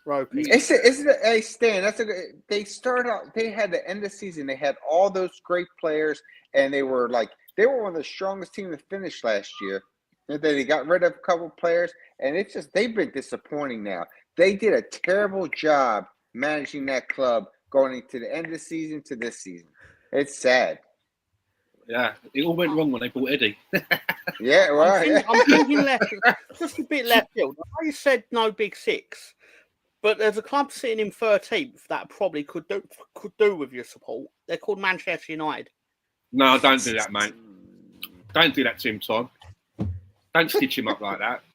No. Please, don't do that. That's fraud. Do you know what I mean? Especially if he's got children, he gets his children involved and all of that. That'll all be down to you. It's generational, yeah. Kids getting beat up in the playground, crying. I'd never want anyone in football to feel the pain that I feel. It is naughty. It is naughty. That's right. Before we go on to the third and final one, I had a winning bet on Wednesday. I picked at about 14-1. I mean, it's not to be sniffed at. I had Brest to win, the French team in the Champions League, and they won at Sparta Prague. I had Red Bull Salzburg to win at final, but I had them +2 goals in the handicap because I'm a coward. And also, I had someone else to win 1-0 to win. I forget what they call it. It was Champions League, but anyway. But also I had Inter Milan to beat Arsenal, and bastard. 15. You know what, Mr. Tom? Right? I'm 55 years old, soon to be 56, and I still have a little chuckle anytime anyone ever mentions Brest. That's where my mind goes. That's who I am. Immediately in my head, I was like 100 different jokes just went through my head. I'm always rooting for them. It was Atalanta +1 goal in an away game in the Champions League. That's why. If I'd have done them not on the handicap, I'd have probably won about 50 quid. But I didn't because I didn't think they'd actually win. I thought they might be tied or something, which I'd still won bet. But still, that's the context for betting against Arsenal and winning. So if you put up bet number 3, please. Gosh. I guess I know what this one is. I don't think you do, sir. Oh, you bastard. Oh, God damn it, Tom. Actually, no. Not bad. I like this. I thought it was going to do me dirty again. I got Chelsea. Stan, I don't know if you know, but most of these, almost 99.89% of these don't hit. So it's always the first time. I'm usually happy that he bets for Arsenal to lose because it rarely happens. Now he bets for us to win. Something's up here. Jinx. It's a jinx. I'm not going to praise you, Tom. It's almost like there's an agenda at play. Yeah, an agenda. But in all seriousness, I genuinely think. I'll put $1 on it. I genuinely think you're not losing 4 games in a row or whatever it ends up being. Yeah. I've already made a bit of money out of you losing in midweek. I can't do it to you twice. Can't do it to you twice in a week. I think it's gracious of me, in my opinion. And I probably you can't call yourself gracious generally, but You pat just myself did. on the back a bit. Well done, Tom. Well done. But no, in all seriousness, I just think you will win, and partly it's because it actually pays more than if you do the same bet with Chelsea to win 3-2. So, you know, Because they are the favorites. they are it's close. So, like, it's not like you're massive underdogs. You're just underdogs. I mean, it's not like Dagenham Redbridge getting a win at Old Trafford. I mean, that wouldn't be that shocking these days either. But anyway, I will say that in past seasons when we've gone on losing runs, it's never been more than 3. Yeah, a couple of seasons we've had these little bursts of 3 games in a row where we would lose and then we'd usually bounce back. I'd say if we don't, that will be a first. John's like, I thought we were talking about Derek is a new. No, right. But Derek is a new viewer and he's a Cowboys fan, so I figured I'd break his balls a little with this one. And now we look at our 10-day forecast. It's looking a little bit like those Dallas Cowboys, is peaking in the 90s.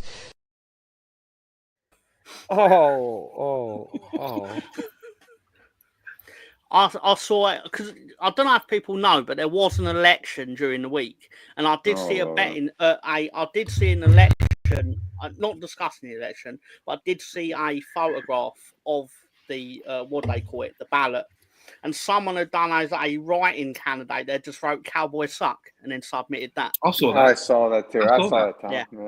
Yeah. That's fine. I mean, if that don't prove how much they suck, then nothing will.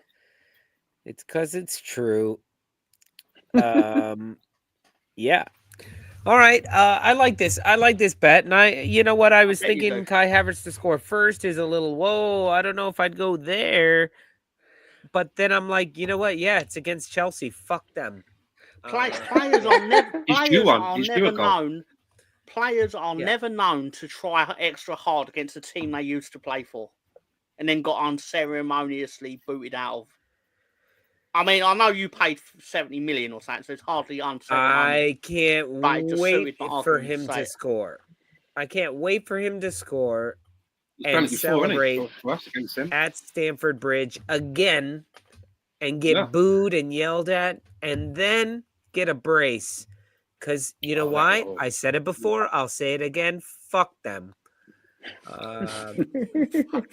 Chelsea, I know, you know, I became an Arsenal fan and I was told all the rivalries and this and that, and you know, we hate Tottenham and we hate Tottenham. We all hate Tottenham. Yeah, we but do. Through my time being a fan, I have a fucking hatred for Chelsea. I don't know if it's healthy. I don't know where exactly it comes from.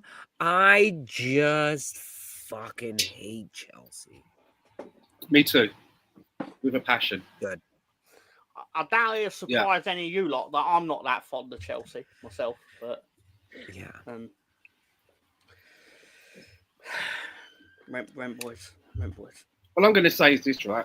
You know, like in the stadium, you have like the PA system, the PA systems. When the guy that does the PA in your own stadium is telling the own crowd to call it with the racist chants, you know there's a problem. Yeah. Yeah. Good shout. That's where I'm at with Chelsea. I don't like them. I got you. That's accurate, actually. We do hate everyone. Fucking hate Chelsea. Oh, it's so annoying. So annoying. Anyway, all right, let's see the accumulator. Chelsea is the magic 3 for when all 3 of the actual teams to win, when it happens, you can net yourself £151 and the correct scores don't matter. I am taking that one. Yo, that's not bad at all. That's not bad at all. And shit happens. Shit happens. Rarely happens. Watch. Just wait, Tom. Villa's going to win. Ipswich is going to win. You may not hit those big bets, but they're going to win. And then Arsenal's going to fuck it up for you. And you're like, all the Arsenal shows I do, and you fuck me on this. I knew that Man United game would be a draw last week. I knew it in my fucking bones that was going to be a tie. But then fucking Ipswich Fucking Ipswich killed the Magic 3. Fucking pricks. Sorry. I mean, they're gonna win the next 30 games though. I'm pretty sure of that. Sorry, 28 games. Ipswich are now gonna run the table and finish second probably. So second. Second is ridiculous, Tom. Maybe fourth. Not at the rate that you lot are going at. You and Man City both trying to lose as many games as possible, as quick as possible. We're just trying to give the new guy a head start. Giving the new guy a head start. Yeah, because Liverpool are totally new to being top of the table, aren't they? He is.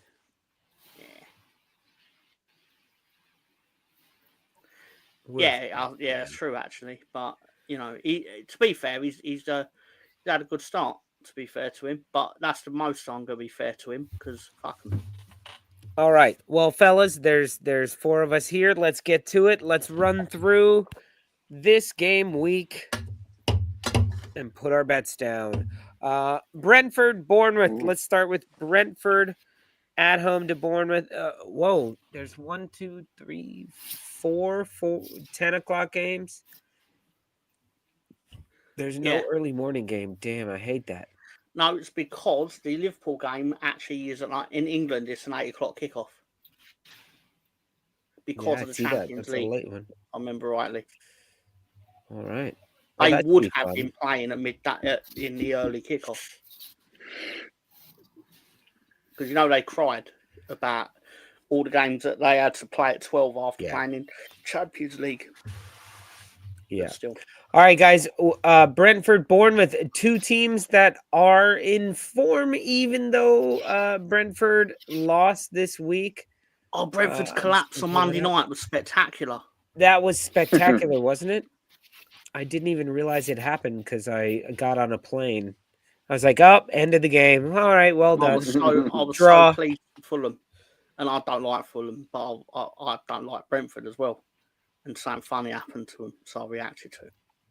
They don't know that happened, but still. But I mean, Bournemouth they have 4 wins, 3 draws, 3 losses. Brentford are right there near them with 4 wins as well, but they have 5 losses. Interesting. Bees are always a bit better at home. What do you guys feel about this one? Do you think Bournemouth are only giant killers, or can they also kill the bees? I see Brentford taking this one 2-1 at home and stuff like that, and I think Brentford's just a little bit more quality than Bournemouth, so I'm going 2-1 Brentford. Yeah. I'm thinking a draw. Yeah, I'm thinking a draw. I'm thinking maybe Brentford maybe beginning to find a little bit of a groove. What I like about Brentford is that they've got this knack of scoring really early. They've done that quite a lot of times this season, but I'm thinking a draw. You know, they don't win many of the games though. That they had the 3-4 game run where they scored in the first minute.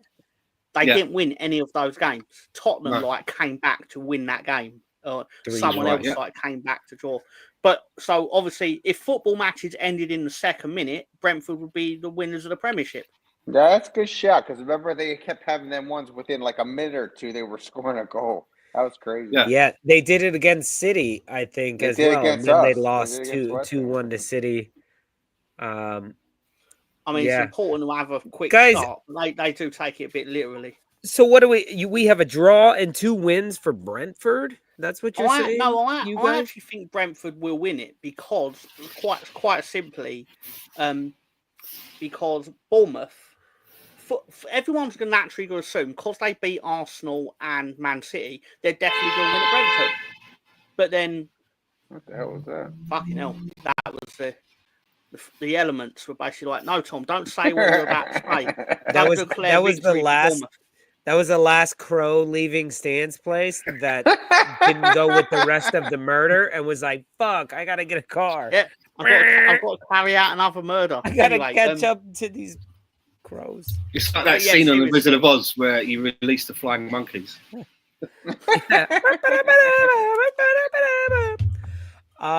I think Bournemouth are going to win this one, guys. No, and I think it's going to be 3-2. If football was really easy, Lolo, yeah, Bournemouth would win this because they beat some of the best teams in the league. But because they're a very inconsistent team, which is why they don't qualify for Europe, is why they don't qualify for Europe. It's because they go to Brentford and then fucking lose. Yeah.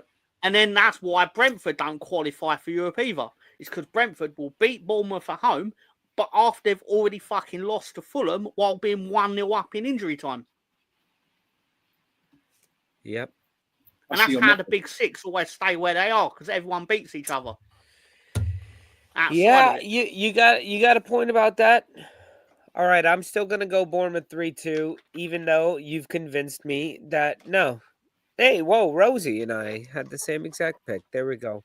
All right, next up, the next, let's see who plays after that. Palace Fulham. Can Fulham do it again? Nope. I think. Yeah. Tie game. I think tie game for sure. Tie game and will come up last on Match of the Day. Boring. Because they always, because if there's a game that finishes 0-0 or something, goes at the end of the show. I wouldn't be surprised if Fulham won 1-0. Like what Stan said, like Fulham win. That surprised me. But Crystal Palace just seem to be in complete disarray this season.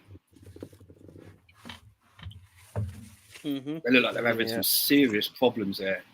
I don't follow Crystal Palace. I don't know why, but they just look like they're in a hole that they're not going to climb out of very soon. Their best players clearly don't want to be there, and it shows. No, I'm going 2-0 Fulham. I think, 2-0 Fulham. If it was at Fulham, I'd definitely say Fulham. But I still think the home advantage will make it difficult to actually win there. But ultimately, I don't care. So I'm just going to say a draw. And if it turns out I'm wrong, then fuck it. I won't lose sleep over it. I think Crystal Palace and Fulham will be a 2-2 draw. I really do. I've always liked Lawrence. Eddie Nketiah gets a brace. I'd love it. And they still don't win. Has he scored a goal for him yet? Nope. Of course he hasn't. He has not. All right. Next, next up we have, it looks like West Ham Everton. Oh wow. Lawrence, no Kudus. He's serving a 5-match ban. Oh, that was brilliant. That was brilliant. He was like trying to beat up the whole Tottenham team, and they were letting him. Great. They were glowing. They were so glad to be going down every time he touched one of them. They were like, right, I'm going to get him red carded. I mean, the first one was enough to get him red carded, but they were just making sure of it. But it is what it is. I think West Ham will probably win this because they're at home and Everton suck. They lost to Southampton, for fuck's sake.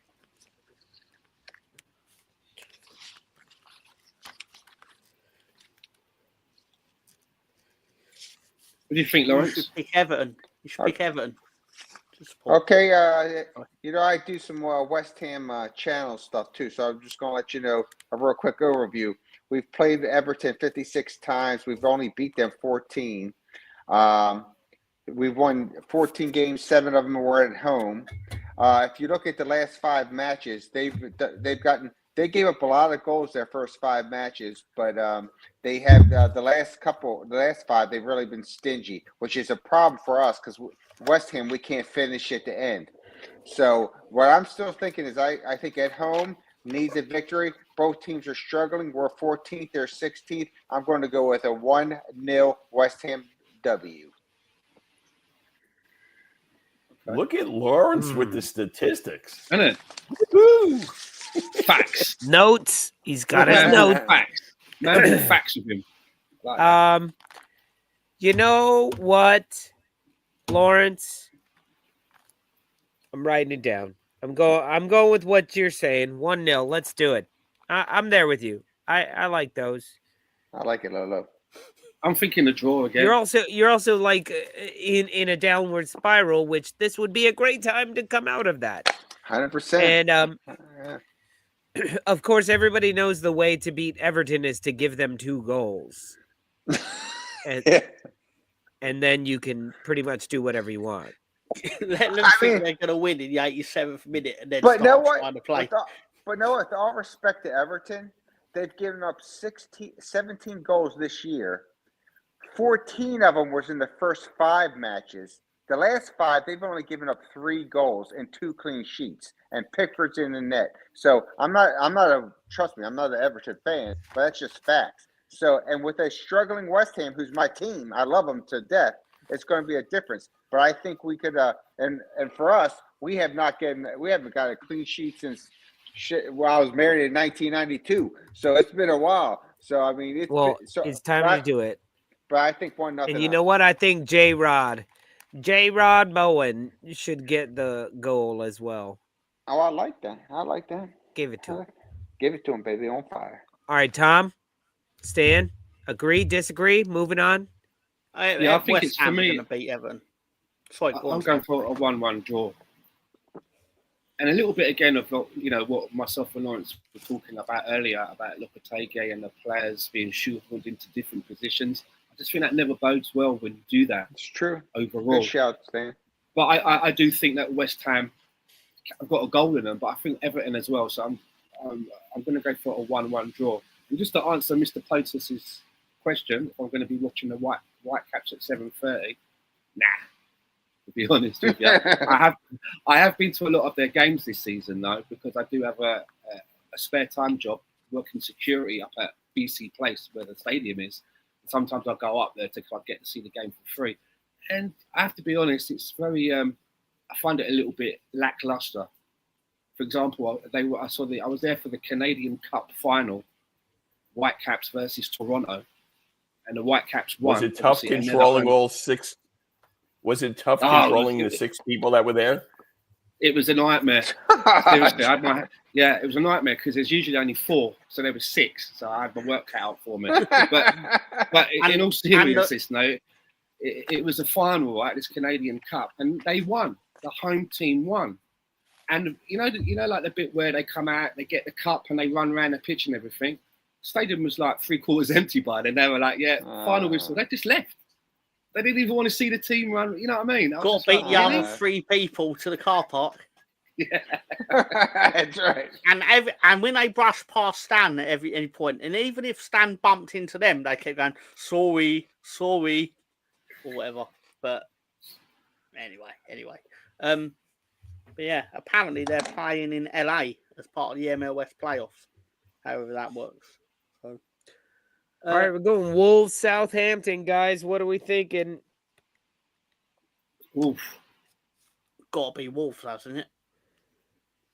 It hasn't got to be. I mean, you can all pick Southampton if you're blind, but Wolves has the best quality of a team that can't win anything. They have so much ability, they blow it all the time. But I'm going to go with a 1-1. I love this seriousness. It's just fucking notes, and he's got his papers, papers, and he's puts like it down. 1-1. Yeah. This ain't my first rodeo, man, my friend. No, he's got his notes. I'm sure it's really not your first rodeo, but I want to see more of this.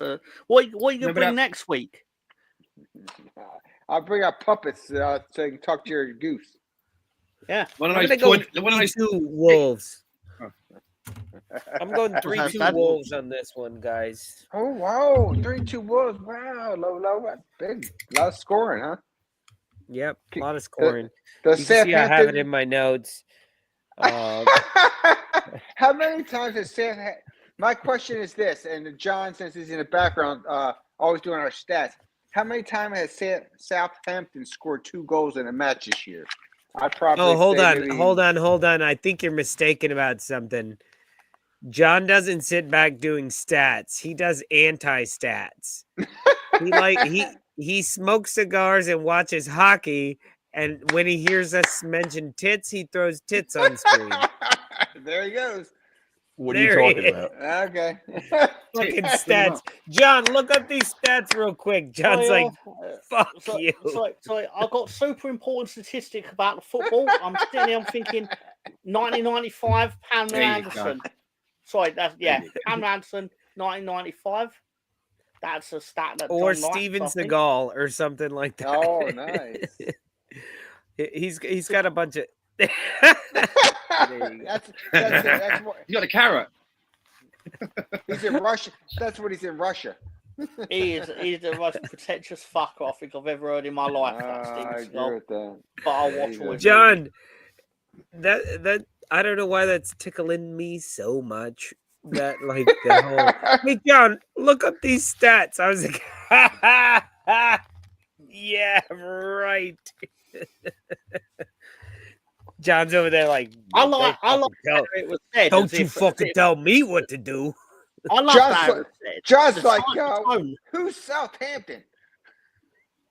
The tone of how Lawrence said it was as if on every other week he's been part of the show through the chat. We casually just sit here and go, John, give me some stats on like the New York Red Bulls against the Ottawa Islanders or whatever. Like that's never happened. That had never ever happened. That's great. No, but I could see how you could think that. It's just hilarious that it's like It's no, not that's factual. not what I'm here for. Actually, stats get you kicked off the show if you have too many stats. We don't like those. All right, let's go. Brighton, Man City. Will Man City continue to collapse? No. Yes, please. What was that? Brighton have definitely got it in them. They've got it in them. Didn't Brighton beat them 3-2 the last time they played? I think you're right. They've definitely got it in them. I'm going with 1-2 Man City. They got a lot of injuries and stuff like that. They're getting battered a bit, but they have to bounce back. I mean, for a quality team like that, they can't sustain what they're going through right now. So I see 1-2 Man City. I 100% agree. I also think Leeds United have got a more than good chance against QPR tomorrow. 100% agree. 100% agree. I think so against that team. What they second at the bottom? I've got a stat for you. Since the one time Leeds played QPR in 2024, QPR have scored 4 more goals against Leeds than Leeds scored against QPR. Really? That's a good stat. It's true. They beat us 4-0 in April. Wow. Good stat. I'll just say that Brighton have gotten some results at home. Mm-hmm. You know, they beat Tottenham 3-2.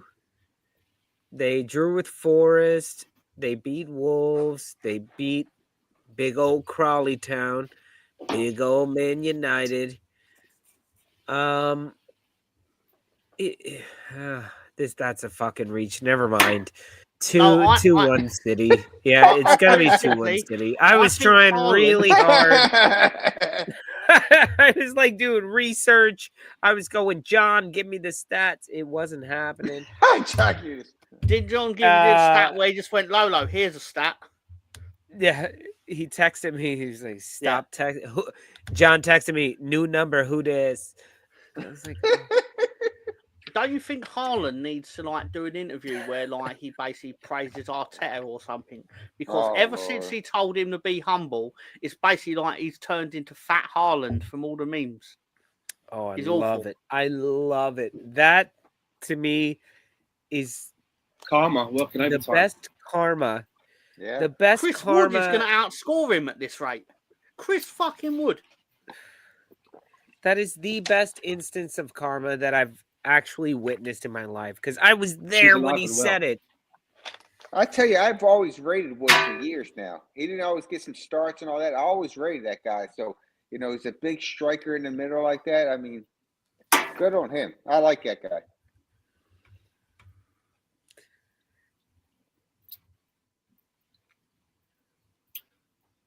Well, I'm going to predict a 3-2 win with City. I think that because City have had a little, those couple of few games or whatever where they've not had it, they're going to come back. But I'm not. They might win 3-2, but I don't think it will be pretty. They might struggle a little bit, right? But they will scrape through. Yeah. And then everyone in the media will start to circle suck on one after the other. Because it's good old City are back. Yep. It's just going to happen. Let's not even watch that match, Stan. Like, that seems like a time in part of my day where I should be maybe, like, making sandwiches for the kids and frolicking through the park. I've got to empty the cat litter box at that time, so I won't be watching it. Oh, Lord. All right, let's go to Liverpool, Aston Villa at the 3 o'clock slot for New York time zone. That's 8 p.m. in the UK. Stan, that is, I don't know, next Wednesday for you? Something like that. You live in Nantucket, Poughkeepsie, Montreal, Genovese. I think it's 8 o'clock in the morning.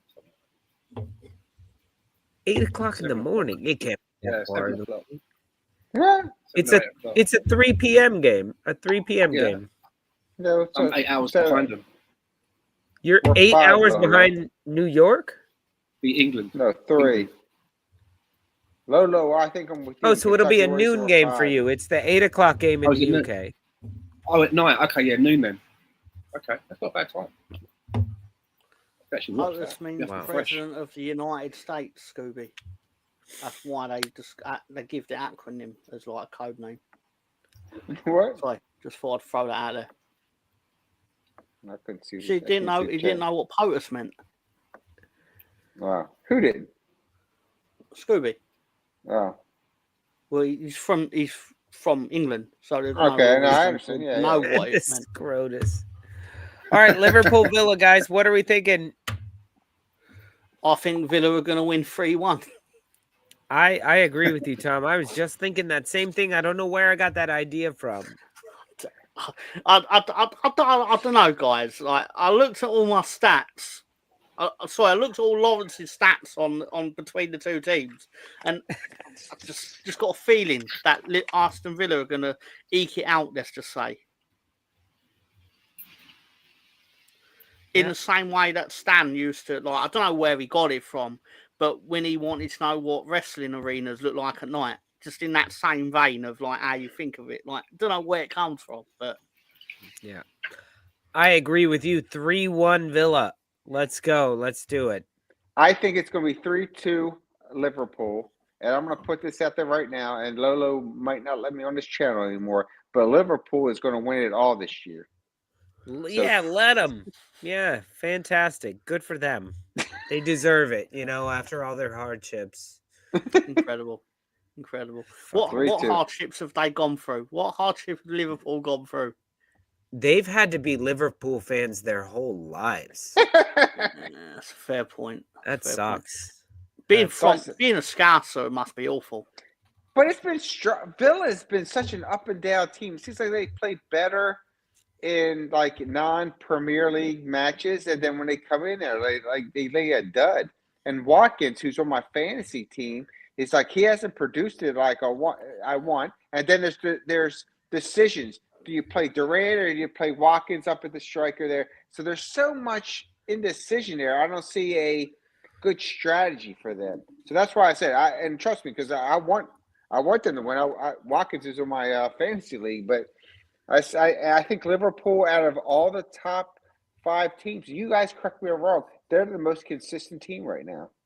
So far, exactly. Yeah, Yep. we're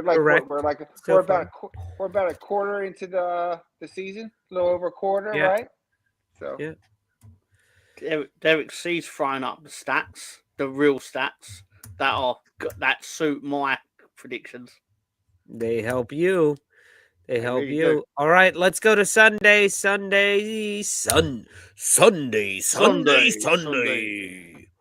This week at the Dallas Metrodome, we have Manchester United playing Leicester. Back from the Sunday, championship. I was going to say Trochosaurus is here. Jamie Vardy. Okay, so wait, is this the first game that the new manager's involved in, or he's doing after the after international? So this is Rudy's oh ho. This is Van Nistelrooy. Rudy Van Nistelrooy. That doesn't work at all. I'm really disappointed they sacked Ten Hag. It crushed me. Me too. They were trending in the right direction for my personal enjoyment. So I'm just like, listen, all the English classes we've had to take in our life and all the reading and writing and arithmetic, never once did they tell me I would have to say a sentence like they sacked Ten Hag. Like, what the fuck kind of English? They sacked Ten Hag. It became. Hey, did you hear they sacked Ten Hag? Did you hear they sacked Ten Hag? I don't like listening to all of Mark Goldbridge's stuff. However, there was a short that appeared on YouTube, and I don't know why it caught my attention. He won a penalty shootout on EA 25, but the game glitched, so he lost 14-3 to Bournemouth on penalties after he had already celebrated the fact that he won the penalty shootout. And if you've ever seen Goldbridge, you know how animated he gets. And he was like, that was a really hard penalty shootout. And then he went to the screen and it was like, why not in the cup draw? And then he obviously melted down because the game screwed him over. But he's a Man United fan, so that made me happy. Because fuck him. I didn't know he did. Right, gentlemen, I'm going to leave now. I have something that I need to attend to. But nice to speak to you. Right, Stan. Well, give me your Arsenal prediction. Do you have an Arsenal prediction? I can't hear you, Lolo. Sorry. Was it the murder of Crows? Do you have an Arsenal prediction? Arsenal Chelsea? No, you're cutting out, mate. I'm sorry, I'm not getting any of that. My bad. I'll see you later. Sorry. Take care, Stan. Thanks for having me on. Stan. Cheers, everybody. Thank you.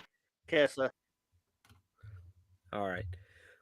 Well, I think Manchester United win this 1-0. Sorry, I just do. That's an interesting one. I'm gonna go with, is there a way that both teams can lose? Yeah, that would be great. That's my problem with the Premier League as an entity. It's filled with teams that I don't like playing each other because one of them has to get points. That's true. I agree with that. Good shot, Tom. I'm going 3-1 Man U. 3-1. Yeah. Okay. All right. Well, let's get to the last match of. Oh shit! There's still two more. Okay. Well, let's go. Nottingham Forest at home to Newcastle. They are giant killers. So they say. Well, no, sorry, not Nottingham Forest. Nottingham Forest beat Liverpool, and they are in third place in the league right now. How do you guys think they'll fare against Newcastle at home? I think Forest is on a rise now, and people are like underestimating them. I think they're a very good complementary team. I think it's going to be 2-1, and I think Wood will get another goal. And don't make no more jokes about I like the Wood. I saw that. 2-1 Forest.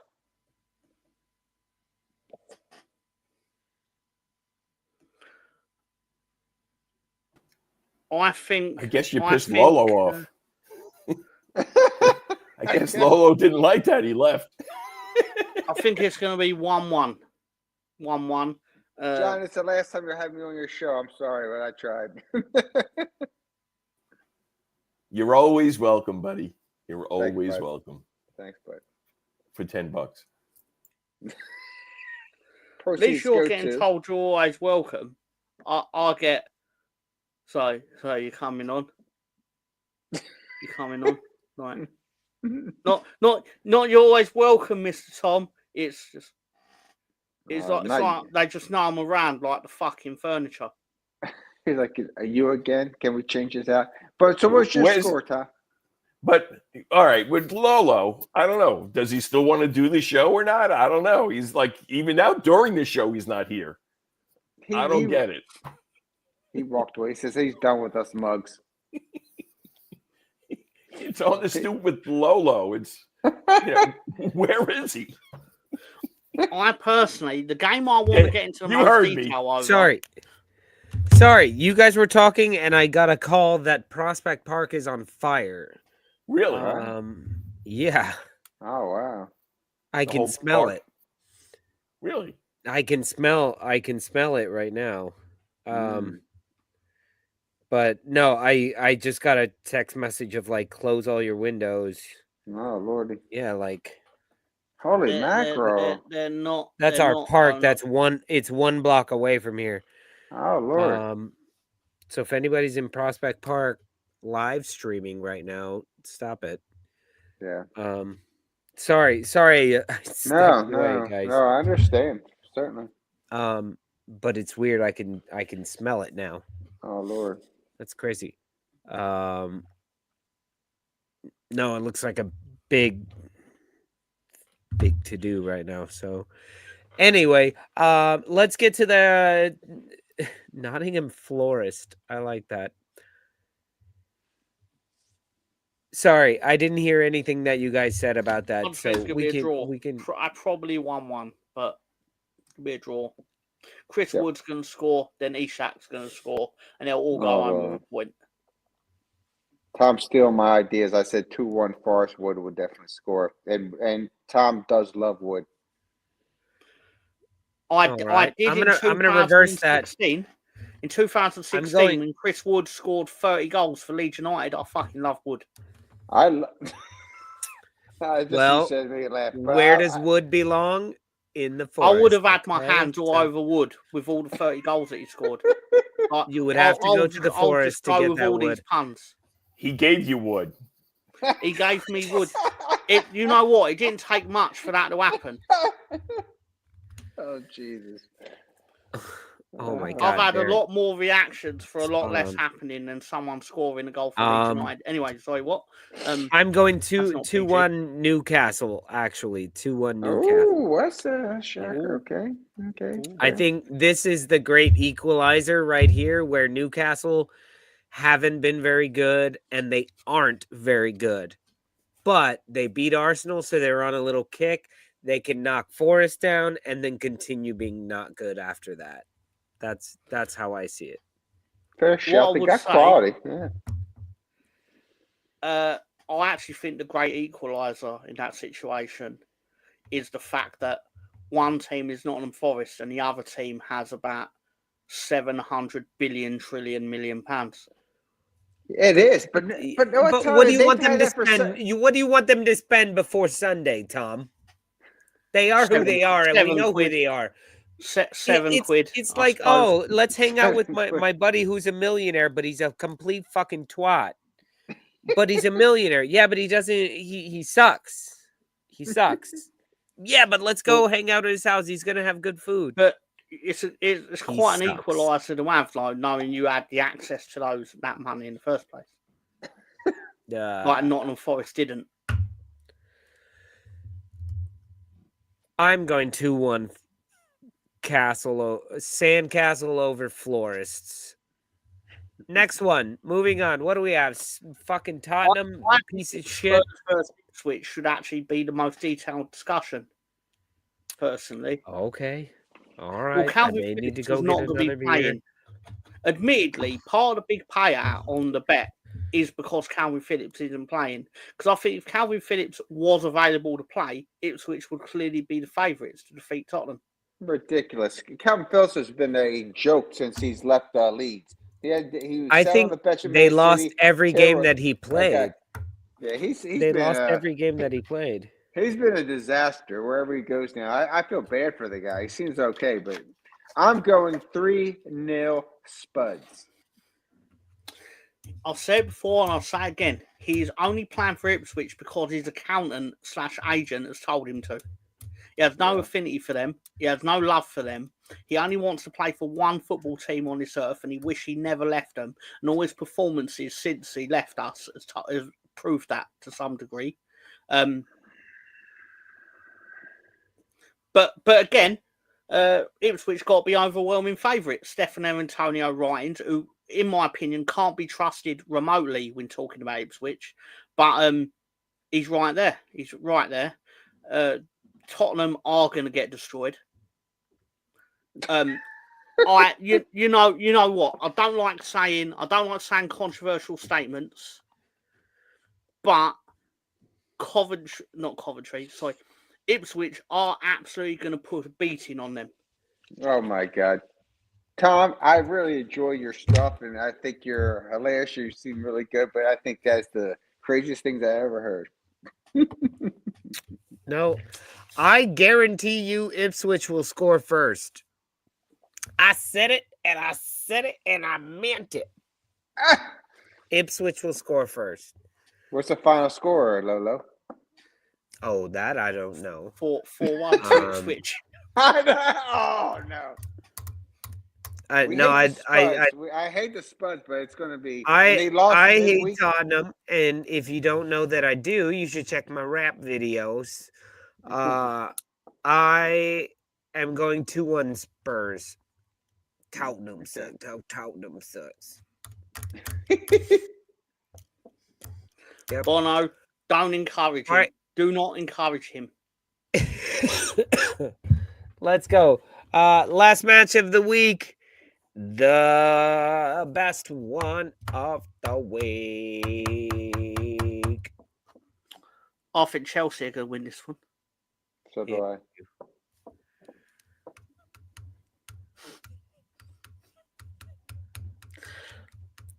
That was. I'll tell a lie. Commentary. I'll tell you what will happen during that match. I'll be in the bath. Don't tell us what happens in the fucking bath, Tom. How many weeks we have to tell you this? No. You keep setting yourself up to tell us your bath stories, and I'm just saying we're not gonna fucking listen to your bath stories. Well, I don't care what happens at the bridge, because no matter what happens, it's gonna be like, that's lovely. I'm just gonna wash my balls as this is happening. Tom, I said we don't want your fucking bath stories. Oh Lord! I'm just saying it's what will happen. It's what will happen. I'm going 3-2 Chelsea. Could be the greatest game of football on earth. Remove yourself from the internet. It could be 3-2 to Chelsea. It could be 3-2 to Arsenal. I will still have especially clean balls. Oh Lordy, Tom. I'm just saying.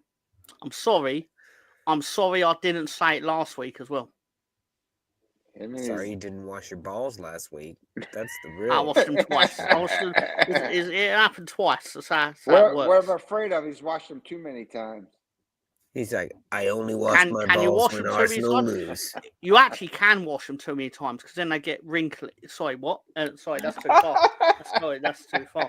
So, sorry. Tom, you need to listen to it's like a great New Orleans band called Morning 40 Federation, because they would have a 40-ounce beer in the morning. Yeah. And then play music all day. Morning 40 Federation, they have a song called Nuts. And it's hilarious. It essentially goes, you got to get up and wash your nuts. You got to get up and wash your nuts. And then you powder your nuts. Jesus. It's a great song. It's New Orleans style, trombone, trumpet. Like, it's fantastic. In all truth, we've had we're doing the betting segment for about 2 years. Do you know how many weeks I've sat here and gone, Mark, because it's usually to Mark, the Sunday game at 4:30 in England is the time slot where the most goals occur. But that's not really the real reason I remember it. It's because really it's the time slot that I wash my balls. Oh Lord! Too much information. Too much information again. Balls. If it's not, now it's I think of the ducks and the balls. Golly, can't make this shit up.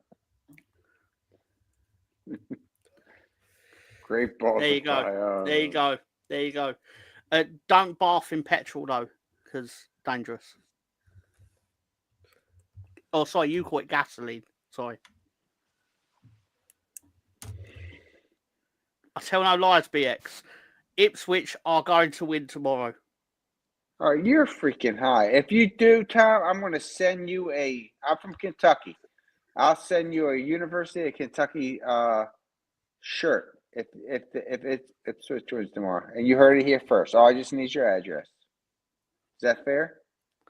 That is fair, but I'll probably wait until it happens before I actually do that. Otherwise, I'm just handing out my address live on the internet for no reason. So it's probably not going to happen, despite the lies I just told. Sorry, what? I forgot the lies. Yeah. If Tom's high on anything, it's definitely Pepsi. Yeah. Fact. Yeah. Fair. Well, guys, it has been a very fun show. Thank you all for joining us and talking with us, but we are done for the night. We have done our 2 hours. So, Mr. Tom, thank you so much for joining us. Did we plug your show yet? I think we did. I think you did earlier, to be fair to you. Yeah. But if you don't mind me saying it again, on a Sunday night, we'll be discussing, hopefully, a Leeds United victory, because I don't really want to sit there and talk about 2 Leeds United defeats. Is what it is. Did you know Leeds United are a football team outside of the Premier League? For anyone who only follows the Premier League, you're missing that. Or not much. Anyway, sorry, what? We'll discuss the goings on with Leeds United, and they're a team that exists. They're my team. It's good fun. Some people do watch it. I still don't understand why, but they do. Anyway, thank you for having me on, Lolo. Thank you for sitting with me and tolerating all this nonsense, Lawrence. Yeah, and absolutely. Again, and thank you, Lawrence, for joining us as well. Thank you, Stan, for being here. And Mr. Tom, I just wanted to share a tiny bit of Morning 40 Federation with you so you can hear what I'm talking about. This is your nut washing music. It's not going to get you copyright, is it? You gotta get up and wash your nuts. You gotta get up and wash your nuts. You gotta get up and wash your nuts. And then you party your nuts. All right, everybody, that's our show. We hope you have a great time. We'll see you next week. Bye-bye. You gotta get up and wash your nuts. And then you party your nuts.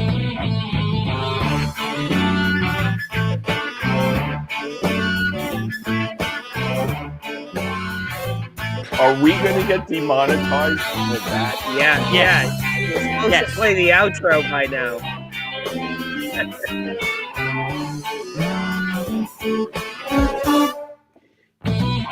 You gotta get up and wash your nuts. You gotta get up and wash your nuts. You gotta get up and wash your nuts. And then you party your nuts. And then you get up and wash your nuts.